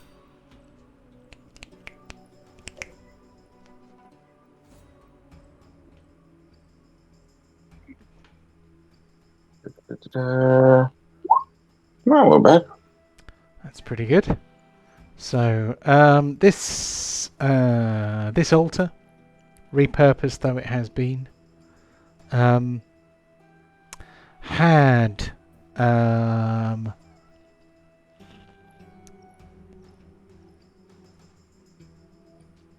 there's a word, sockets, which would have contained inlaid fine metals and jewels. They appear to have been levered out, but you can see where the main trunk of the altar has been cut in half and kind of fallen over, that there is some kind of small... I'm trying really hard not to use a word that's in my head. Cavity is the word I'm choosing. You wanted to say crevice. I nearly said orifice, and that would have been the wrong word altogether. There is a cavity within the main stem of the... It looks on this map here like a cruciform altar. That's not what it is. But there is a stem. There is a base and a stem, and the stem has been kind of cut in half sideways, as if somebody just kind of smashed it with a big hammer and it fell over sideways. You can see this has partially exposed a cavity which clearly contains something. Carrick, you've got smaller girly fingers than me. You see where you can find it. Can you see me? I'm hiding. Oh, just saying out loud, you've got to be somewhere around here. Yeah, we haven't heard anyone sort of start swinging at you yet. I'll wander down. What's the problem? Well, it looks like there's something stuck up here, but my fingers are a bit too manly and fat. They don't fit. You've got like little girly thin fingers. Get out of the way, you little dumpy fatty. Now I'm going to go up beside him. First thing I'm going to do is obviously check for traps. Okay, give us an investigation or a perception roll. Whatever suits your best. Good luck. Oh, come on. Let's go perception.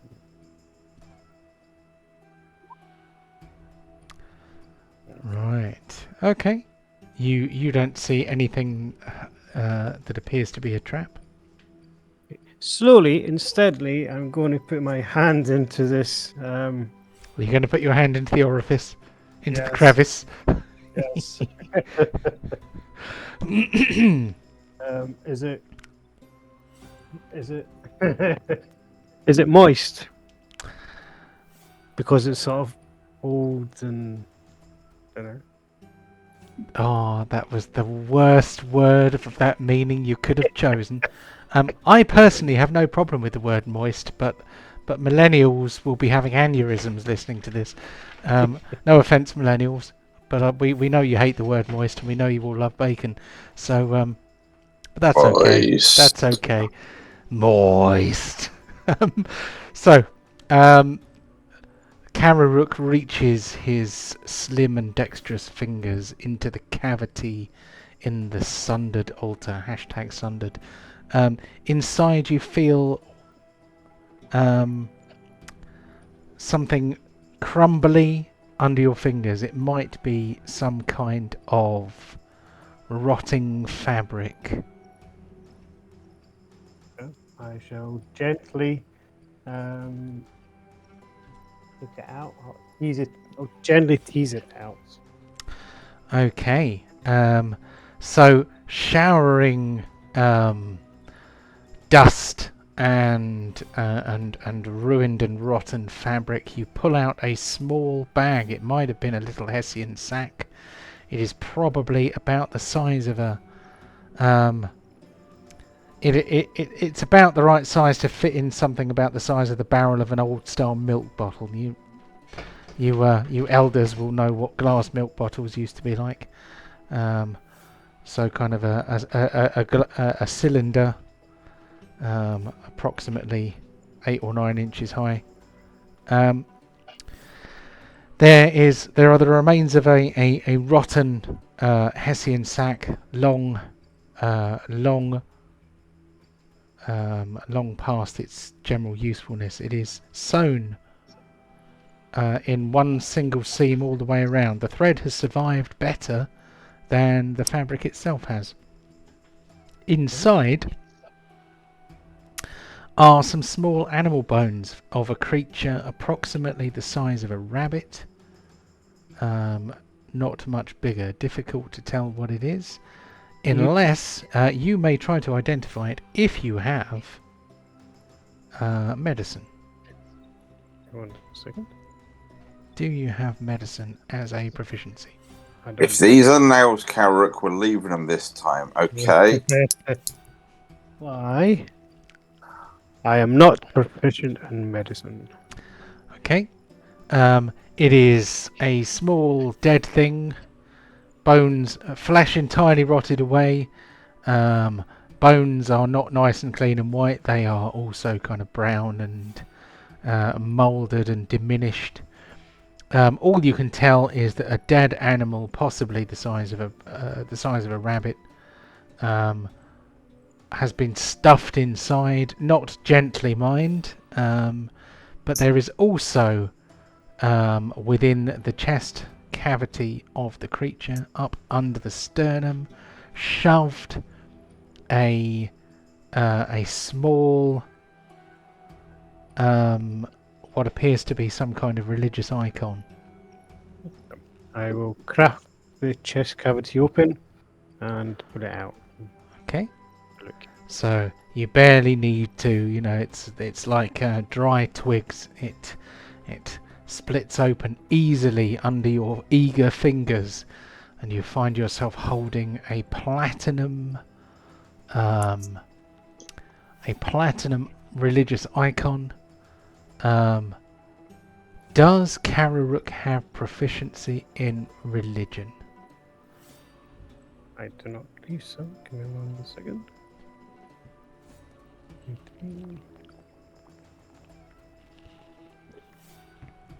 No. Okay, this is a religious symbol that you do not recognise. It has some runic writing on it, carved lightly into the metal. But yes, it's made of platinum. It's obviously quite valuable. It could be incredibly valuable. You don't know its provenance, but you do know that it is a big old lump of platinum. So I'm just going to turn around to Borin and Char, our religious folks, and say, any ideas what this is, right, boys? I don't think Borin's very Seems to- religious. I can sorry. tell you about the architecture. I can't tell you about. I can't tell you about religion.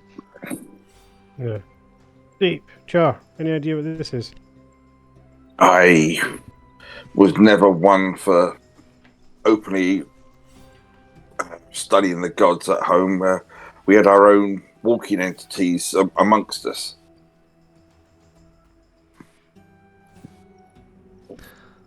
And Deep should know better, but he fucking ain't. Because religion. Well, Deep has already identified the altar. So Deep does recognise it. It does appear to be consistent with his prior identification of the altar. Logic would say it's a hidden artifact of Mystriel, but don't know what it actually is. Is it worth much? Platinum. Oh, it's platinum. It seems to be quite nicely made. I'm sure there must be people who can take it to either a collector or historian, and it might be worth something. So just give it to Char and say stick in your little house, but with the rest, and we'll find out later. Just a little flash of flame and it disappears. Okay. If there's anything else, I mean, we don't obviously want to intentionally set anything off here. So shall we try another room? Yep. Let me just try once more. I'm going to put my hand in again, see if there's anything else in there. Oh, dust and a strange sense of melancholy settles upon you. You are in the temple of a dead god that has been built by the last survivors of a dead civilization that have ended up in the realm of shadow. It's all a bit sad and futile, really. It mustn't grumble. Alright, let's head out. I'll go and back out then. Is there anything else in this room that we can see that will be of interest? There is a ruined font near the southern wall. It appears to be dry. There are a number of ever-burning torches in sconces upon the walls. Yeah, that's right. So, up or across, gentlemen? Yeah, let's go up. What do you reckon, Pontos? Me.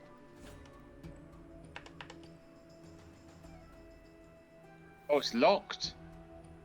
The door in the north wall appears to be That is- far more elaborate than other walls in this area. Sorry, That is so other cool. doors in this area. Apologies. That is so cool that you click on it. It looks like a normal door until you click on it, and then the little lock symbol appears. It is pretty So cool, shall isn't it? we... Thank you, Yeah, Roll that is pretty 20. cool. Um, Yeah. Shall we? I mean, just skip it for the moment and go on to another door, or Karok, you want to pick? Well, Yeah. before you make your decision, let me tell you about this door. This door is similar to the others, approximately 10 feet wide, or at least fits in a 10-foot wide stone frame. It appears to have a large square... I'm trying to avoid using that word again. It has... Moist. It has a moist receptacle. This door has a like a foot square cavity. I'm using the word cavity again. That's a good word. Cut into it. The door is. You can see the seam of the door. You can see a cavity where some kind of device would fit. It presumably you can also see cogs and moving parts that would presumably interface with a device entered into the front of this thing. It is a heavy vaulted locking stone door that looks like it's going to need a lot more than a push to open. Did we have anything that matches the silhouette?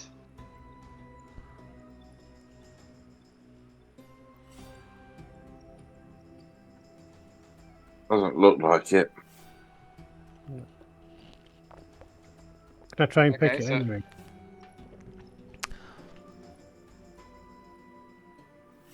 You can't see a keyhole. You can't see a lock. You can take you can do an investigation to see if you can understand the mechanism in front of you. It. Do you not have proficiency in investigation? No. Okay. Because otherwise it'd be stupid numbers. Okay. So Kararuk does not understand this door. You are aware that something is missing from it. Okay. So, sorry, lads, I cannot open this door. Let's move on, I guess. Or if someone wants to charge it. Is it something missing from it other than the piece that we're looking for to open it? Until we find it, we won't know. Let's try this door. Lead the way.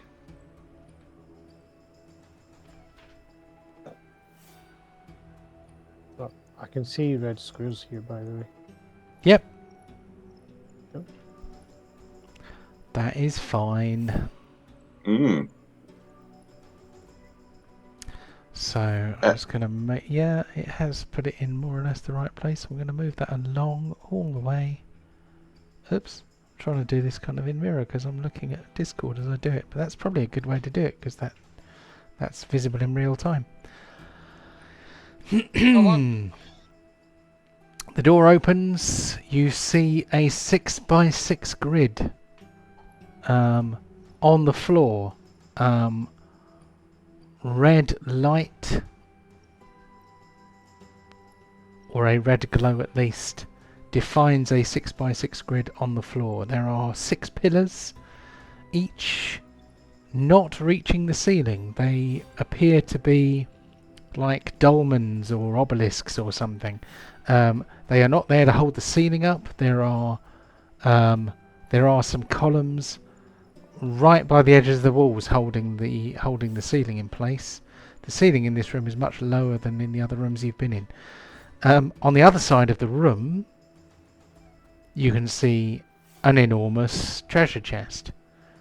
On either side of this gridded area, you can see these 6 obelisks, each topped with a glowing blue light. The floor is covered in a lattice work of delicately worked metal which gleams in the blue glow. You can smell ozone, if you know what that smells like. Mm-hmm.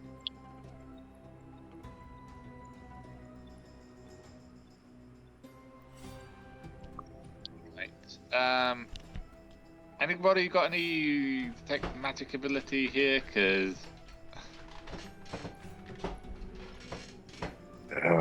One moment, caller. Let me just check. And I see got.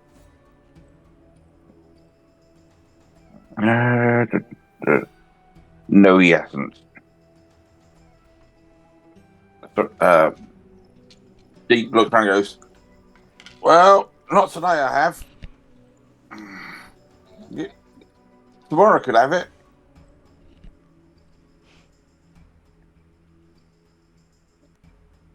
oh, you got anything useful? Busy over here. Busy. So Oh, right, how yeah. long do we think you spent inspecting the ruined temple? I mean, at least we had to have got that thing out, so...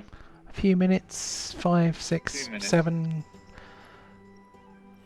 Let's say that it has been the requisite 10 minutes. D6 plus 4. Well, it could be, but that would only be a maximum of 10 minutes. So maybe we just do 2d6 plus 4, or we just say it's been 10 minutes. Because why roll a dice when you don't have to? Char. That works. Yes. Char has been studiously looking at this strange lattice work of metal, Mm-hmm. which is chained to the floor as if it might try to escape. What is the spell you cast on it? Was it Identify? I did cast Identify, and do you want me to call it up? Yes, please. Just for a quick reminder. And I think it's that. Yes, it is. Okay.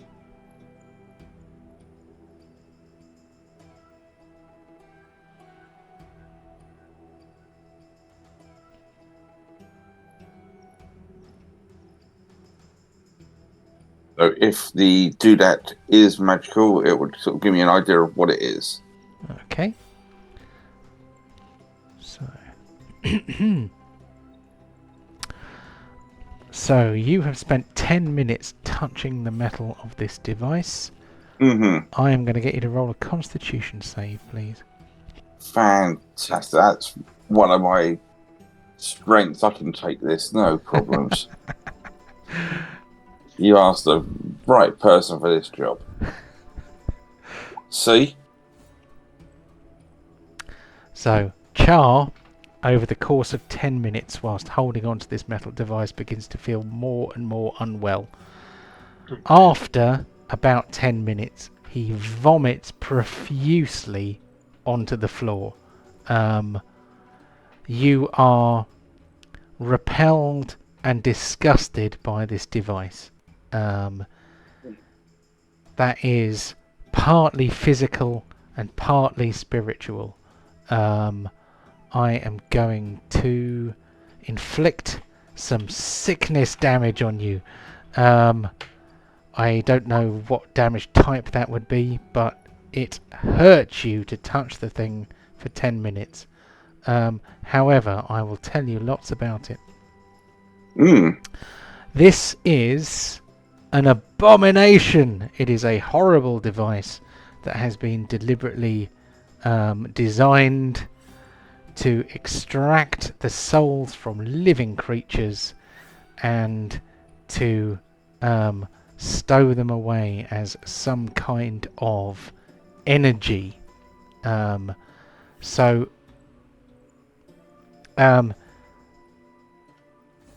Only a creature of evil could have created a device to use the souls of living creatures as an energy source, and whoever created this did that.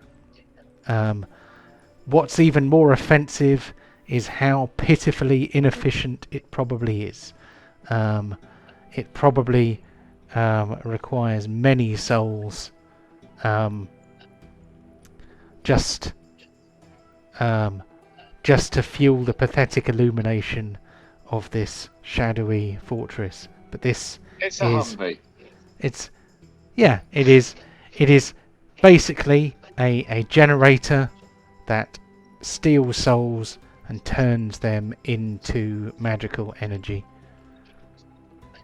Whoever created this is insane. Either just pure evil or desperate.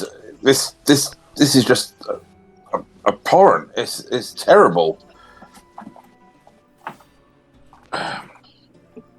We need to stop these creatures from ever creating anything more like this. But what have you guys been up to in the meantime?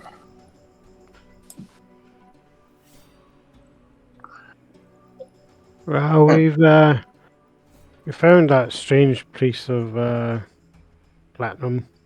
Some what was on it, and I've come into this room. There's this weird grid on the floor now, and there's a chest over there that I really want to get to, but Hmm. I'm guessing it's going to be a little bit trapped. I suggest we just get Drew Bacon to run across and see what happens. We don't want to risk the emergency food, the emergency rations.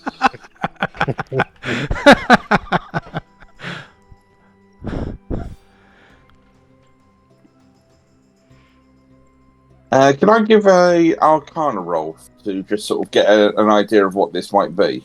You can certainly give it a go. So, at least let's see what these Netherese were coming up with. 15, not the best.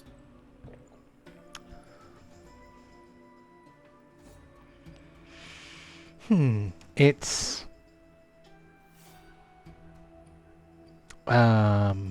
well, it's obviously some kind of magical / mechanical. It's some kind of technology which is using magic. I think this is where they played wizard's chess in the past.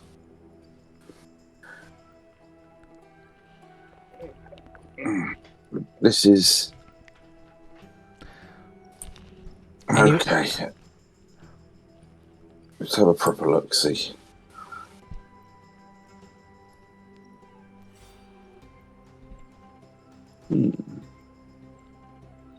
Okay. Get ready for anything. I will. This is for science. And I'm going to walk down to here. I'm going to take a deep breath. Pray to Talos that I'm doing the right thing. And I'm going to step to there. Okay. You step onto the metal lattice work in the bottom square. You immediately take 15 points of lightning damage. Oh dear. No. That wasn't the right move. Yep, that's why we shouldn't. Char has a new hairstyle. Okay, that. I'm going to sneak up to the very top. Check Okay. for traps, moving across. Moving across, check for traps. Okay. Can't move across. You can't. There's a wall of force. Oh. You may check for traps though. Give us a roll for checking for traps. The words checking for traps are not a talisman against traps. I'm constantly doing it. Constant. I have plot armor. I have plot armor. I have plot armor. No one has plot armor, not even Captain Pontos, who this campaign is named after. They can find your foot whether you're alive or not. Okay. You don't see any traps? Pontos, this square in front of me, it triggered and made me do the wiggly dance for a few moments till I could step off. Can you see if you can see a trap there or some kind of indicator? Because at least if you start recognising what the trap tiles look for, we might be able to get an idea. This one here. Or the one directly in front of you. Directly in front of me. Let me just scoot round. Can I Let me take a step back. check the tile? The one that Charles stood on? Yeah. Okay, how do you propose to check it? Can I see any indication of what the trap would look like? The floor? Well, give us a perception roll. Yeah.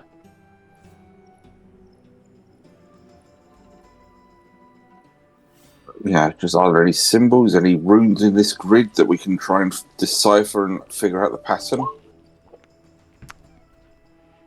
Did slightly better than Kararuk. I'm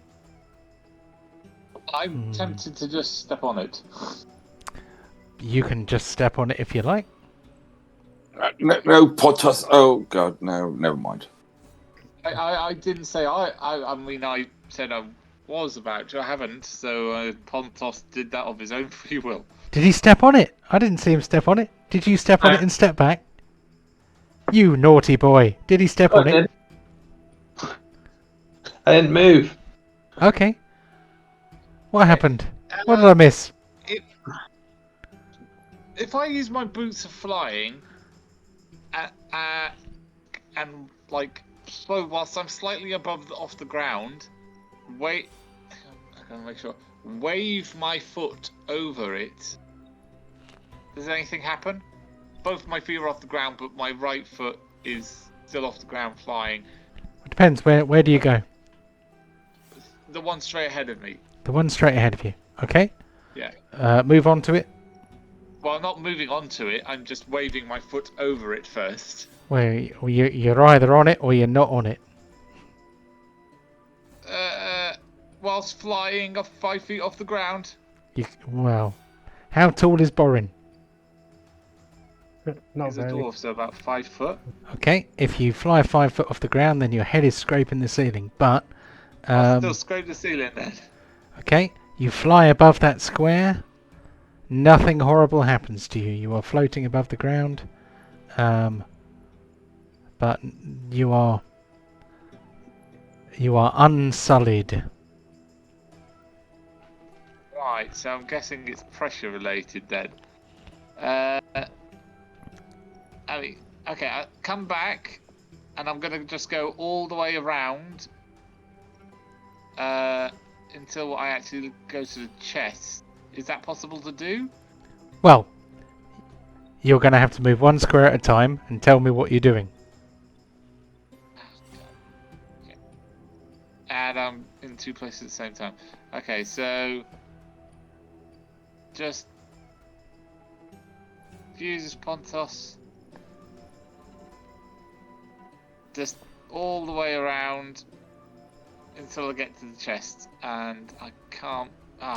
There's an invisible wall of force. Kararuk couldn't pass around the side either.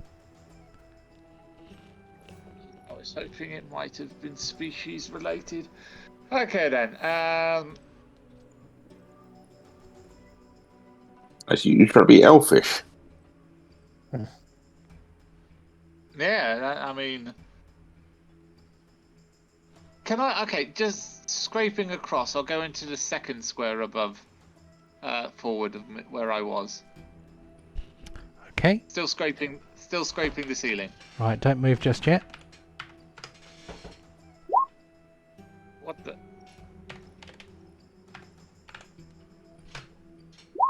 You take 26 points of lightning damage. Bloody hell! Okay. Back to where I was then. Oh god, it's like an invisible maze, isn't it? Yeah. No, wait. After my peg leg doesn't conduct electricity, so could I not just hop my way through on one leg? Do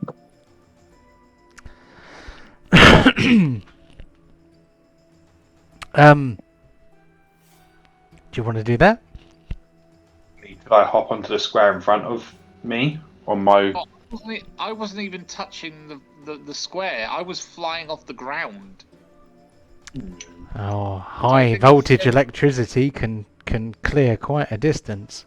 That's what lightning is. Yep. Particularly if you're covered in iron. With Deep now moving in, can he do a perception just see if there's any runes or symbols on these squares? There don't appear to be.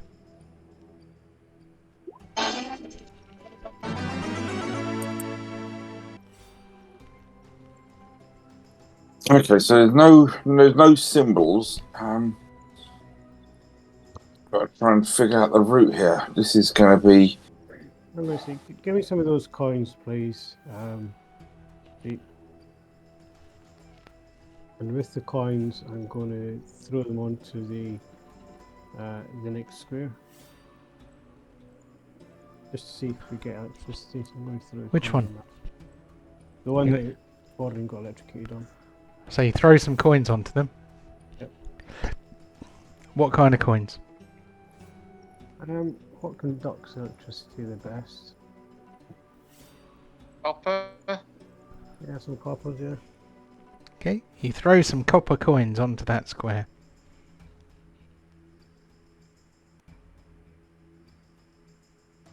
What if we put Char in his genie bottle and lobbed it across the room? It's still made of glass. You are not throwing one of my few sanctuaries that remind me of home like that. Okay, what if we tie some rope to one of my crossbow bolts, shoot it across, then fit your gene bottle through the hole and slide it across. Because I don't want it blasted by arcane energies. Yeah, but there's no reason to say that it'll be activated if you're inside it. What about I get a knife, chop your beard off, and throw that all over at this and see which squares set alight on your beard? Okay, I'm sorry guys, but okay, so what do the coins do?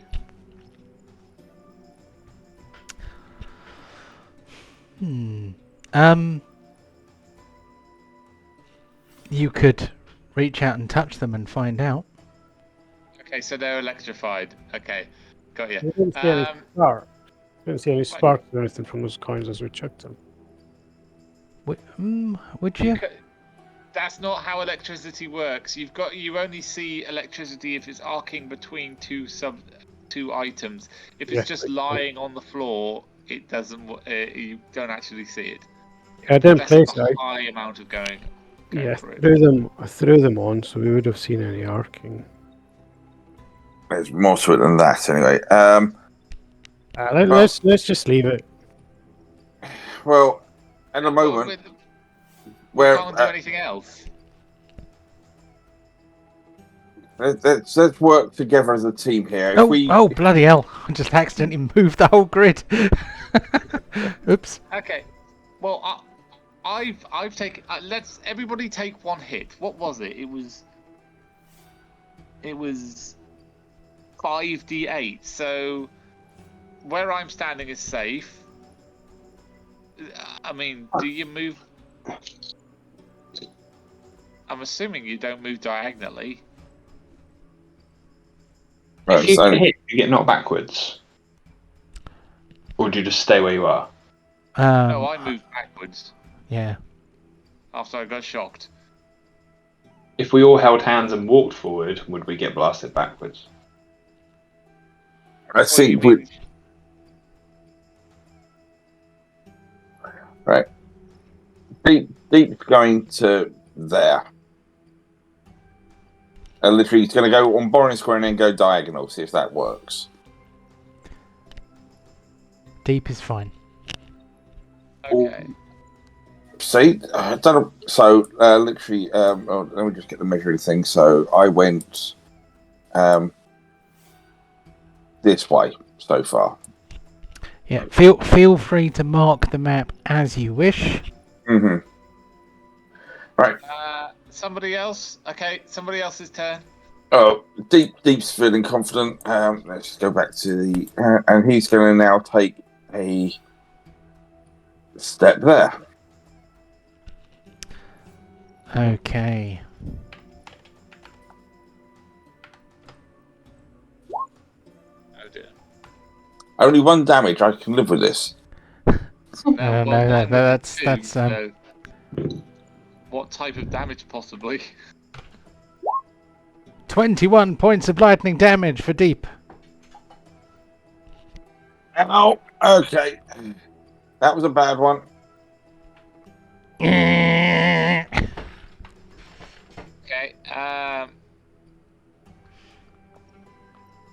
Pontos, you can take a hit. I mean, Camrock and Char will probably die if we put them on here. I've already taken one. Yeah. Well, which one did you... Pontos, which one did you step... I said Pontos. Pontos. You were saying Charles would die, and he went, well, no, it's not that. Oops. Hold on. Yeah. The freehand. Oh! No. 36 points of lightning damage for Pontos. Yeah. Back off. Hold on. Allow me. Minus 36. Oops. I think I did plus and minus. Hold on. Where's he gone? I've lost him. I think he's probably I on the thought lead he'd first. lost you, boy! Oh, for fuck's sake. Now, me being back. Oh.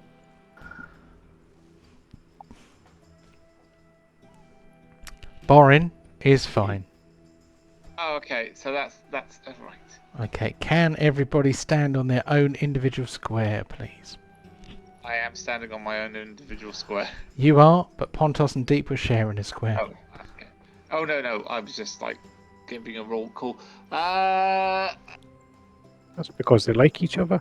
Yeah. Kararug, it's your turn. I don't think so. I'd die nearly if I took that kind of damage. You've got more than 36. Not much. Right. Okay, if you boys are going to get all wussy, Hey, I've done 2. Okay. Oh, so have I.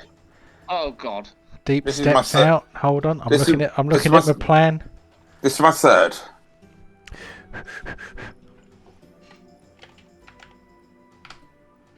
Oh, shit. Oh, dear.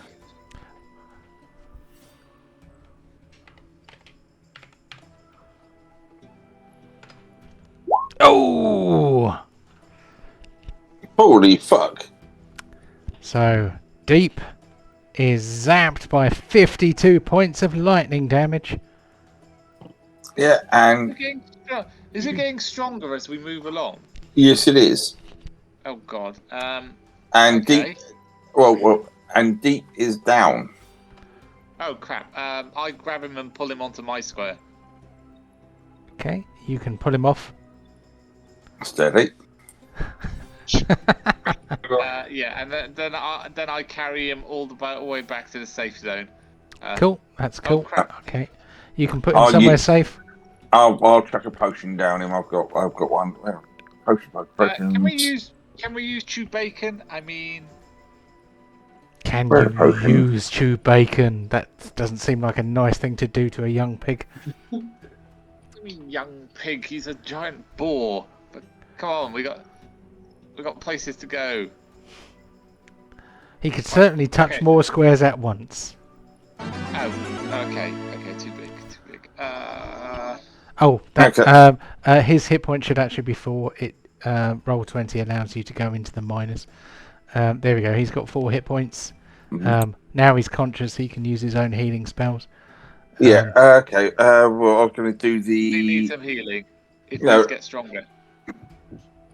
I was going to do the cleric channel divinity thing. I'm just trying to find it on his character sheet. So on his options. Cool. Do you know what it's called off the top of your head, John? He's kind of got that big. Is it prayer of healing or something like that? I can't remember what they're called. They have lots of things. Is it? Hold on, let's open him up. Not literally. You can do, no, it's Oh, not. I don't It's know not that one. No, it's not. It's not the divine intervention. It's not that. But I'm sure he's got like a. They kind of have an area of effect healing spell. Don't Yes. They? That's like- is it that one? He's a disciple of life, isn't he? He's a healing Yeah. cleric, so he should have that ability. Yeah. I can't remember what it's called. I've just got new glasses, and it's still difficult to read. I wish you were here, Nate, to know your character at this precise moment. I apologise, but worst case, I'll see if I can do it with one of his spells then. What have you got?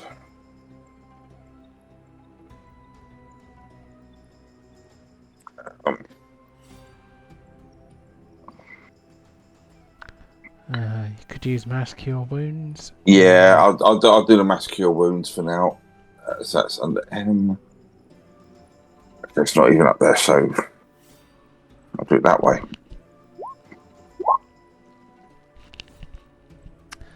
So 6 creatures in the 30-foot sphere. So that's us. Get 3d8 plus wisdom, but also plus extra.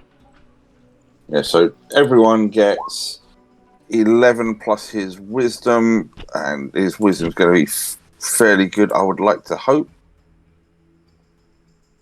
It's just frozen up on me. Come on. What's his wisdom? Oh, come on.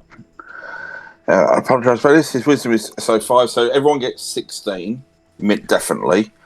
But there is more because he has special cleric powers, which give Whenever him he a uses- bonus.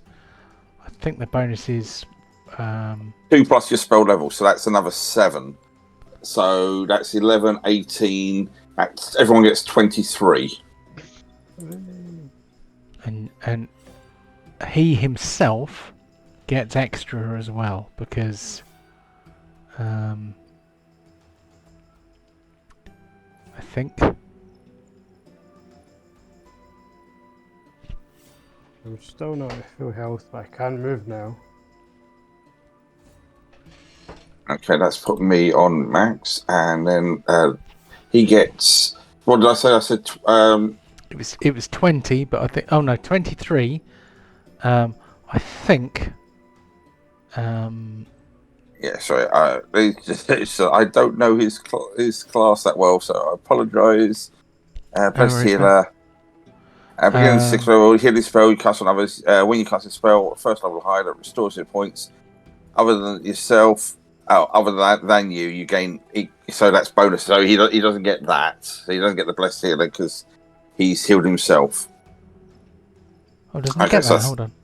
Because there's first level when you use whenever you use a spell of first level or higher to restore hit points to a creature, the creature regains an additional hit points equal to 2 plus the spell's level. You already took that into account, didn't you? Yep. And then Blessed Healer gets that same bonus onto themselves, don't they? Oh, okay. So that's another 7 there. Does that stack with the other one though? Beginning at 6th level, the healing spells you cast on others heal you as well.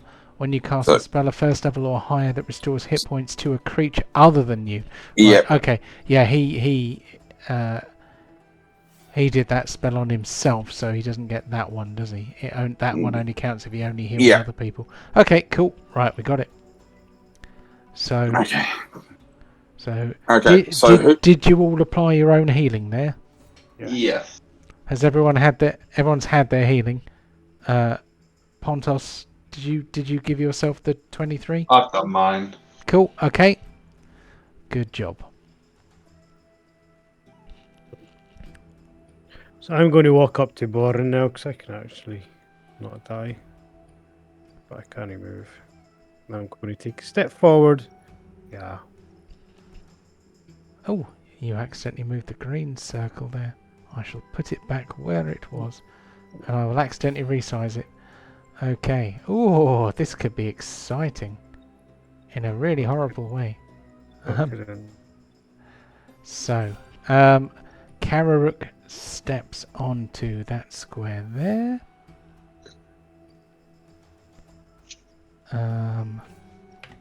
Kind and benevolent DM rolls a d3.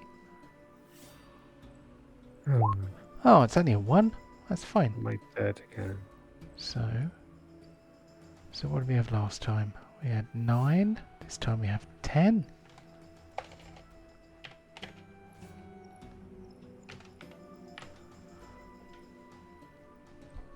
Gonna cover my eyes. What did I get? It's only 43. It's fine.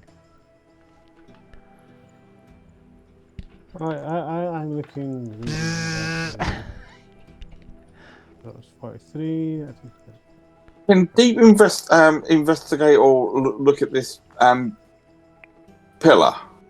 Because there's got to be some kind of clue or something, rather than just us blindly getting zapped and figuring this out.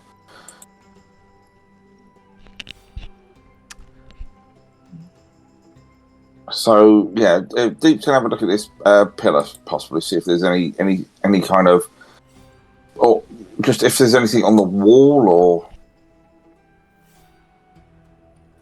madness. Does seem a little harsh. Mm-hmm. at least we know where the next green one is. We'd like to hope so. Yeah. Okay.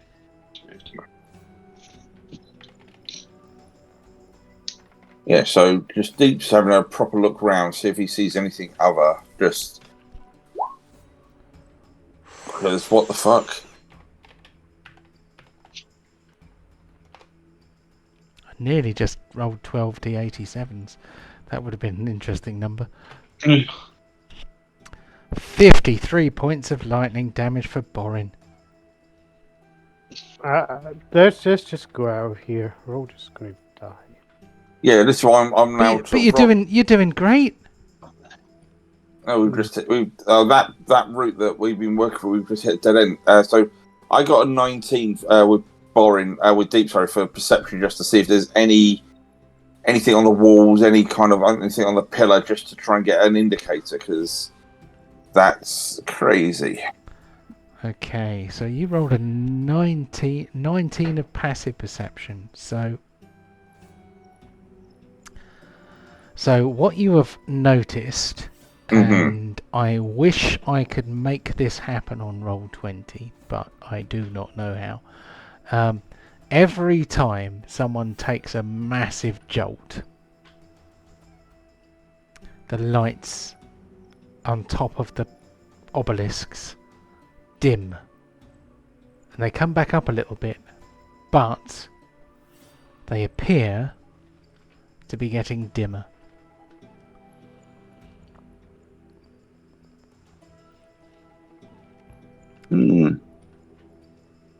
So the darkness seems to be taking over in this room.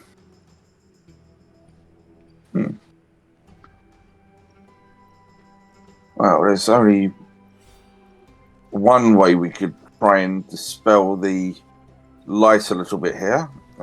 Just to, so we're not in pitch black. I'm going to hold aloft the drift globe and ask it to cast daylight.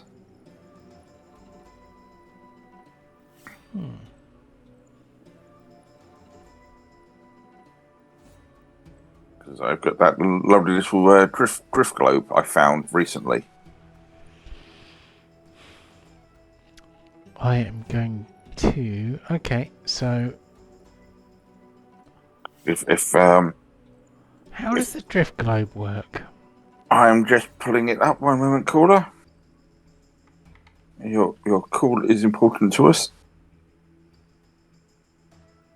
Right. So, this small sphere weighs 1 pound. If you are within 30 feet, you can speak a command and cause to emanate light or daylight spell. Once used, the daylight effect can only be used once until next dawn. So I'm actually going to use it to cast, and you can do a command word, and it can just hover in the air. Okay. But so I'm going to get hover in the air, and I'm going to cast daylight from it. So from where I am, and daylight, that's under D. Where are you? Okay, and Uh, it's called a. What's it called again? A Drift Globe. drift globe. That was it. Is that one word? That's one word, isn't it? Yeah. So basically, as a 60-foot radius of light spreads out from the point, and it is bright light and then dim light a further 60 feet, and it's a very bright light source now emanating from just above Char.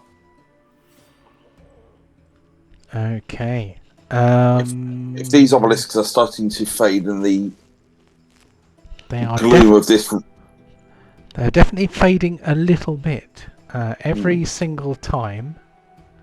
So 1, 2, 3, 4, 5, 6, 7 times. The lights dimmed a little bit, got a tiny bit brighter, but were still not as bright as they were to begin with. So So we're using up the charge. I don't think we're going to outlast a charge if we're going to try and, if you think you can run the battery out. There's got to be a map or a legend or a clue somewhere. Did you the drift globe, which casts What if we daylight? break it?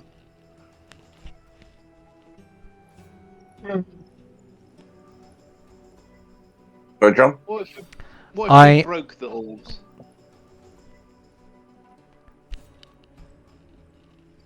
I'll let you continue to discuss your plan for now. When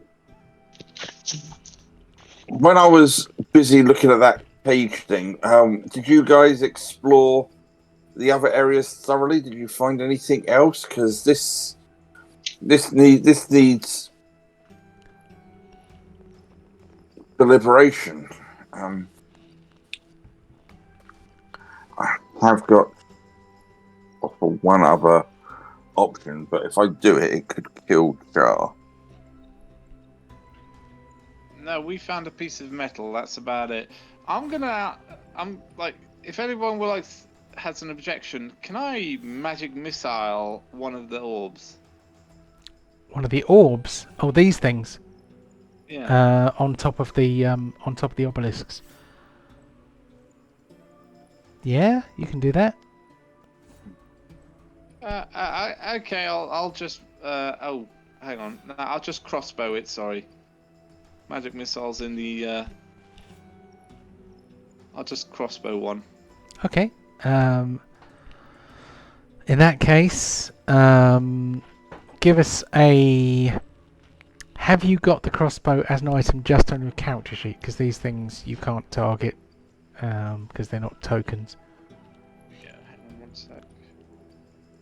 I keep accidentally moving the grid. I don't mean to move the grid. Go back, you grid.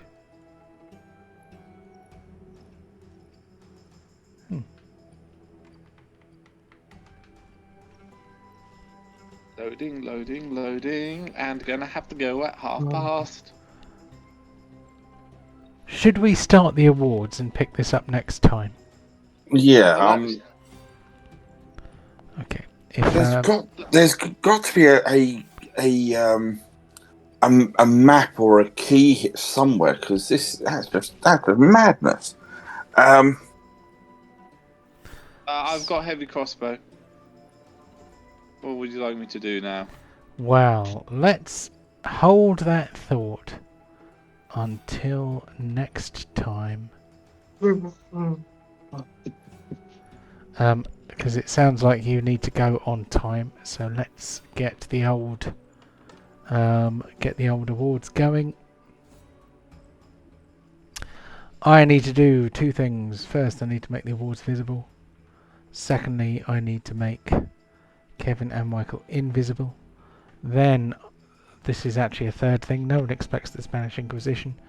I need to go to Awards 2023, get the template from the top, copy it, and paste it into the bottom. then I shall put the date.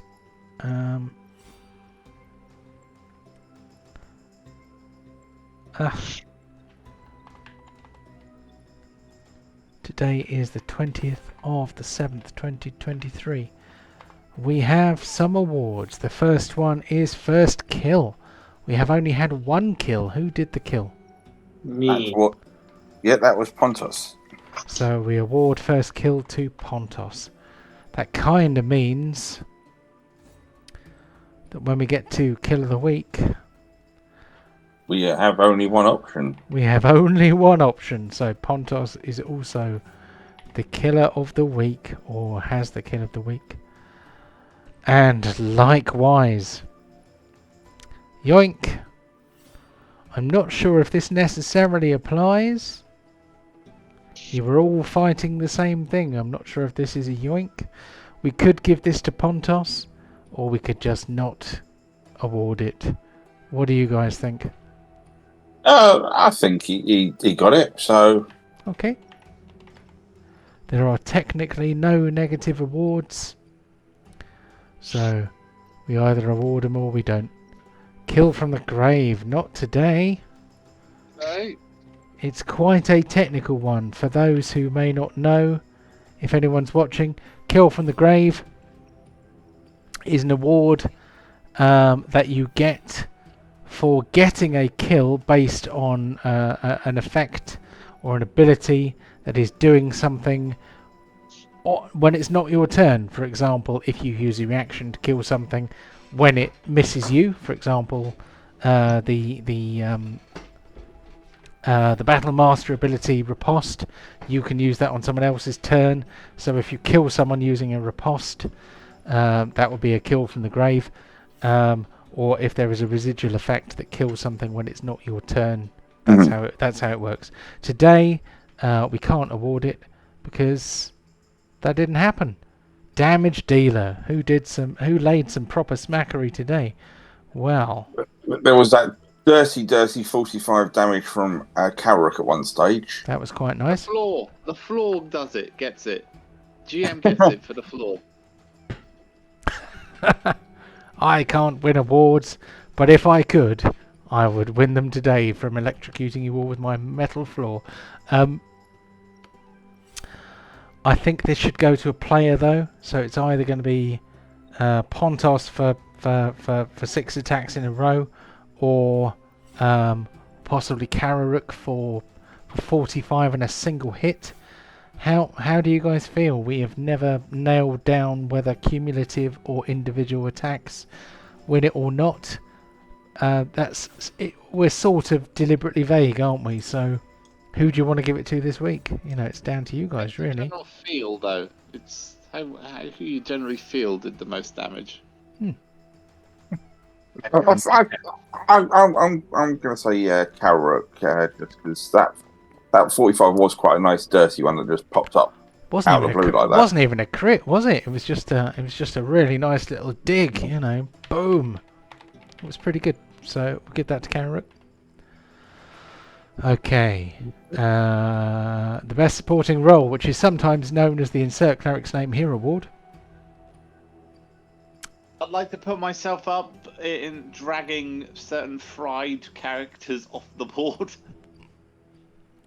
That is valid. But the Insert Cleric's Name Here did kind of heal everyone at that one point. And I think he might have to do some more healing soon, the way this is going. And I took the first step. I did, actually. No, did you? I went in the fourth wall. No, I went in the bottom corner. Yeah. Sorry, because you didn't mark it. Yeah, it did get marked in the end, I think. But you, Yeah, it the first person to step onto the grid was Char. The first person to step onto a safe square was Borin. Typical. Sorry. Okay, who do you guys think is the best supporting role? Could be Char, could be Borin, could be Deep. What do you think? What do you think, Ryan? Happy to give it to Boren for Okay. a change. All right. You get the tiebreaker because you're not up for that award. Okay. Since Nate's not here, he can't argue it. Never mind. Right. Fumble of the week. The only one fumble got re-rolled. Yeah, That is 'cause true. of inspiration. So I guess we The evil don't. guy fumbled. I guess we don't award that one. Yeah, but he can't win. I think we should start letting you get some. You know, just. I don't need to win awards. I win an award every time you turn up to my game. So. Oh God, that makes me want to vomit. Oh. The real treasure is the friends we made along the way. Yeah, you guys are the real heroes. Oh. And is that the time I've really got to go? Role player of the week. Bear in mind, of course, that role play is not only funny voices or character interactions. It is playing your character in a realistic way that is not necessarily. Sometimes you play your character in a way that is suboptimal because that is the way that you think they would behave. Role playing has many definitions. I've got to say, got nothing. Role playing could be as simple as, and this is the only example that I can immediately think of, role playing could be as simple as Pontos saying, "You can't. I'm not letting you electrocute my pig." Do you know what I mean? That's a piece of role playing, isn't it? So. Kicking a box open. Let's see. That's about opening a door. I mean, in this session, you had sort of Charge just spending time just trying to understand that weird cage. You've got Borin pulling people that have dropped out the way. You've got Deep trying to actually be religious for a change. And any of those things could be role player of the week. What do you guys want? Because it's down to you ultimately. Non-applicable. Not applicable for this. Well, I think it is applicable though. I think you just need to pick one. You're the. I'm going to say Carrie Rook for not rushing into that grid when everyone else did. Go on, Chris, pick something. That's the least That's a Carrie Rook thing. It's definitely a rogue thing of not going, I'm not here, please ignore me. Well, if nobody else nominates, I quite liked Pontos for not letting you electrocute his pig, but you know, you guys are the final arbiters. I am just here to facilitate your awards.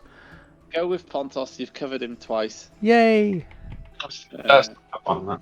Yeah, don't kill the emergency ration. So yeah, Pontos says don't electrocute my pig. I quite like that. Fried bacon. Whose side are you on? No friendly fire today. Electrocuting ourselves. That's about it. no friendly fire this time. No, but if anyone pushes someone else onto a square next time, that could be friendly fire. I mean, it almost was with the pushing Borin through the chapel door. if you push him through the other door. The pin cushion award is awarded for the person who took the most damage. Who took the most electrical hits? Deep drop. Deep took, I think.